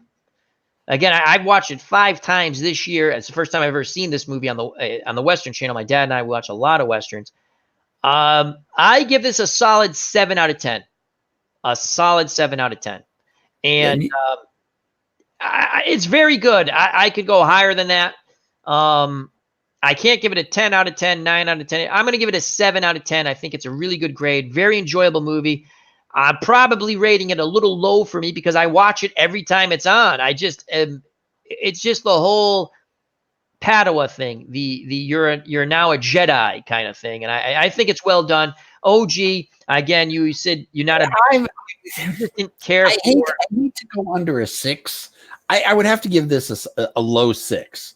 Again, it's a good story. The interaction between Henry Fonda and Anthony Perkins is really good. It hits all the right tropes for me. It's a good Western. Again, my only takeaway, the only reason I don't like it is Henry Fonda's performance. Okay. So yeah, it's definitely it's a 6. It's So a I 6 give it a out of 7. 10. I give it a high 7. Again, I think what really why it's a hidden gem to me. To me, I was like, wow, this is a good movie. I really enjoyed it because sometimes you come across some of those westerns, they're not so good. They're entertaining, but I'll tell you something real quick before we move to the good, the bad, the ugly, and we end it. I watch a ton of oh my god, Hopalong Cassidy on Saturdays. Okay, get past the cheesy acting. The storylines are really fun. I tell you, now that there's no cartoons on in the morning, I wait for my Hopalong Cassidy. I make breakfast for me and my dad on Saturday. I enjoy it. I don't care if it's goofy. And they murder people, so I don't care. People get killed in it all the time, and they do it with a laugh, and it's kind of funny. But yeah, Aw. it's actually, they're not bad stories. I have to tell you that. Anyway, that's just my little homage to Hopalong Cassidy, which I do enjoy. Now, we skipped over Shane. I give Shane 9 out of 10. 10 out of 10. I enjoy Shane a lot. 9 out of 10. I got to put Shane about 6 or 7. Again, I was never really that into Shane, and the kid I just would, annoys the I, crap out of me. if you told me, asked me that question 4 years ago, 5 years ago, I would say the same thing. For some reason, again, things started to click. Then I get to talk to you, and it clicked even more. And I just think I get the acting. Yep. I'm a little high. I have to give it 8 out of 10, low 8, because I'm Tombstone definitely hands down with The Good, the Bad, the Ugly, the top 2 movies right here. If you're only going to watch 2, those are the 2. And now our last question before we leave will be if you only have to watch 1. So in our last movie we did is The Good, the Bad, the Ugly. Again, we skipped over Shane. That's Shane. And I've talked about Jack Palance was excellent in this movie, though, and we will touch upon that at another time. The Good, the Bad, the Ugly. 10 out of 10. I got to put it 9 out of 10. It's a great Clint Eastwood. It's a perfect example of spaghetti westerns, but that's also why it brings it down a little bit. It is a perfect example of spaghetti westerns. I understand and the logic in it. It's like the half an hour movie was cut out of it. There's so much more that could have been explained. Yeah. Now, if you put logic in it, I'm with OG 9 out of 10 because as we were talking about, like, how did they even know each other? How did that happen? But the score. Oh, the musical score is fantastic. Phenomenal. Bum, bum, bum, bum, bum. It's just great. Bum, bum, bum, bum. Now, so Tombstone 10 out of 10. Tin Star 7 out of 10. Out Low of 10. 7. You give it a 6. 6. That's fine. Hey. Shane, you give a 6. Similar to what you thought about Tin Star. I give it a high 7. Okay. Good, the Bad, the Ugly. I'm going to go with you 9 out of 10 because I too now the logic. Yeah, if you only could recommend one of these 4, now I recommend all of them because that's me. I love everything. Unless you only have the time to watch one. Right. Now we're going to do 2. If you have the time to watch 2, I already know which 2. It's Tombstone and Good, the Bad, the Ugly. Yeah, obviously, hands down. Right, because of our ratings. Now, if you only have time to watch 1, which one? Tombstone. You're going to go with Tombstone. It's a far better movie. Just again, I love Clint Eastwood spaghetti westerns. I love Sergio Leone spaghetti westerns. Yeah, they're all entertaining. I've watched different ones. Tombstone's just a better movie. No, I will agree with you. If you only have time to watch 1, I say watch them all if you can. But if you only have time to watch 1, I think it has to be Tombstone. And that's no knock against any of these movies. I agree with OG. It is the most complete movie. The acting is fabulous. Val Kilmer should have won an Oscar for Doc Holliday. We're going to, I think, probably our next Western discussion, we will stick with the Doc Holliday theme and go with, we kind of touched base a little bit in one of our discussions. The Doc Hollidays we liked. I have to be honest with you. Most people who play Doc Holliday play it well. It's just the movies are not the same quality. Right.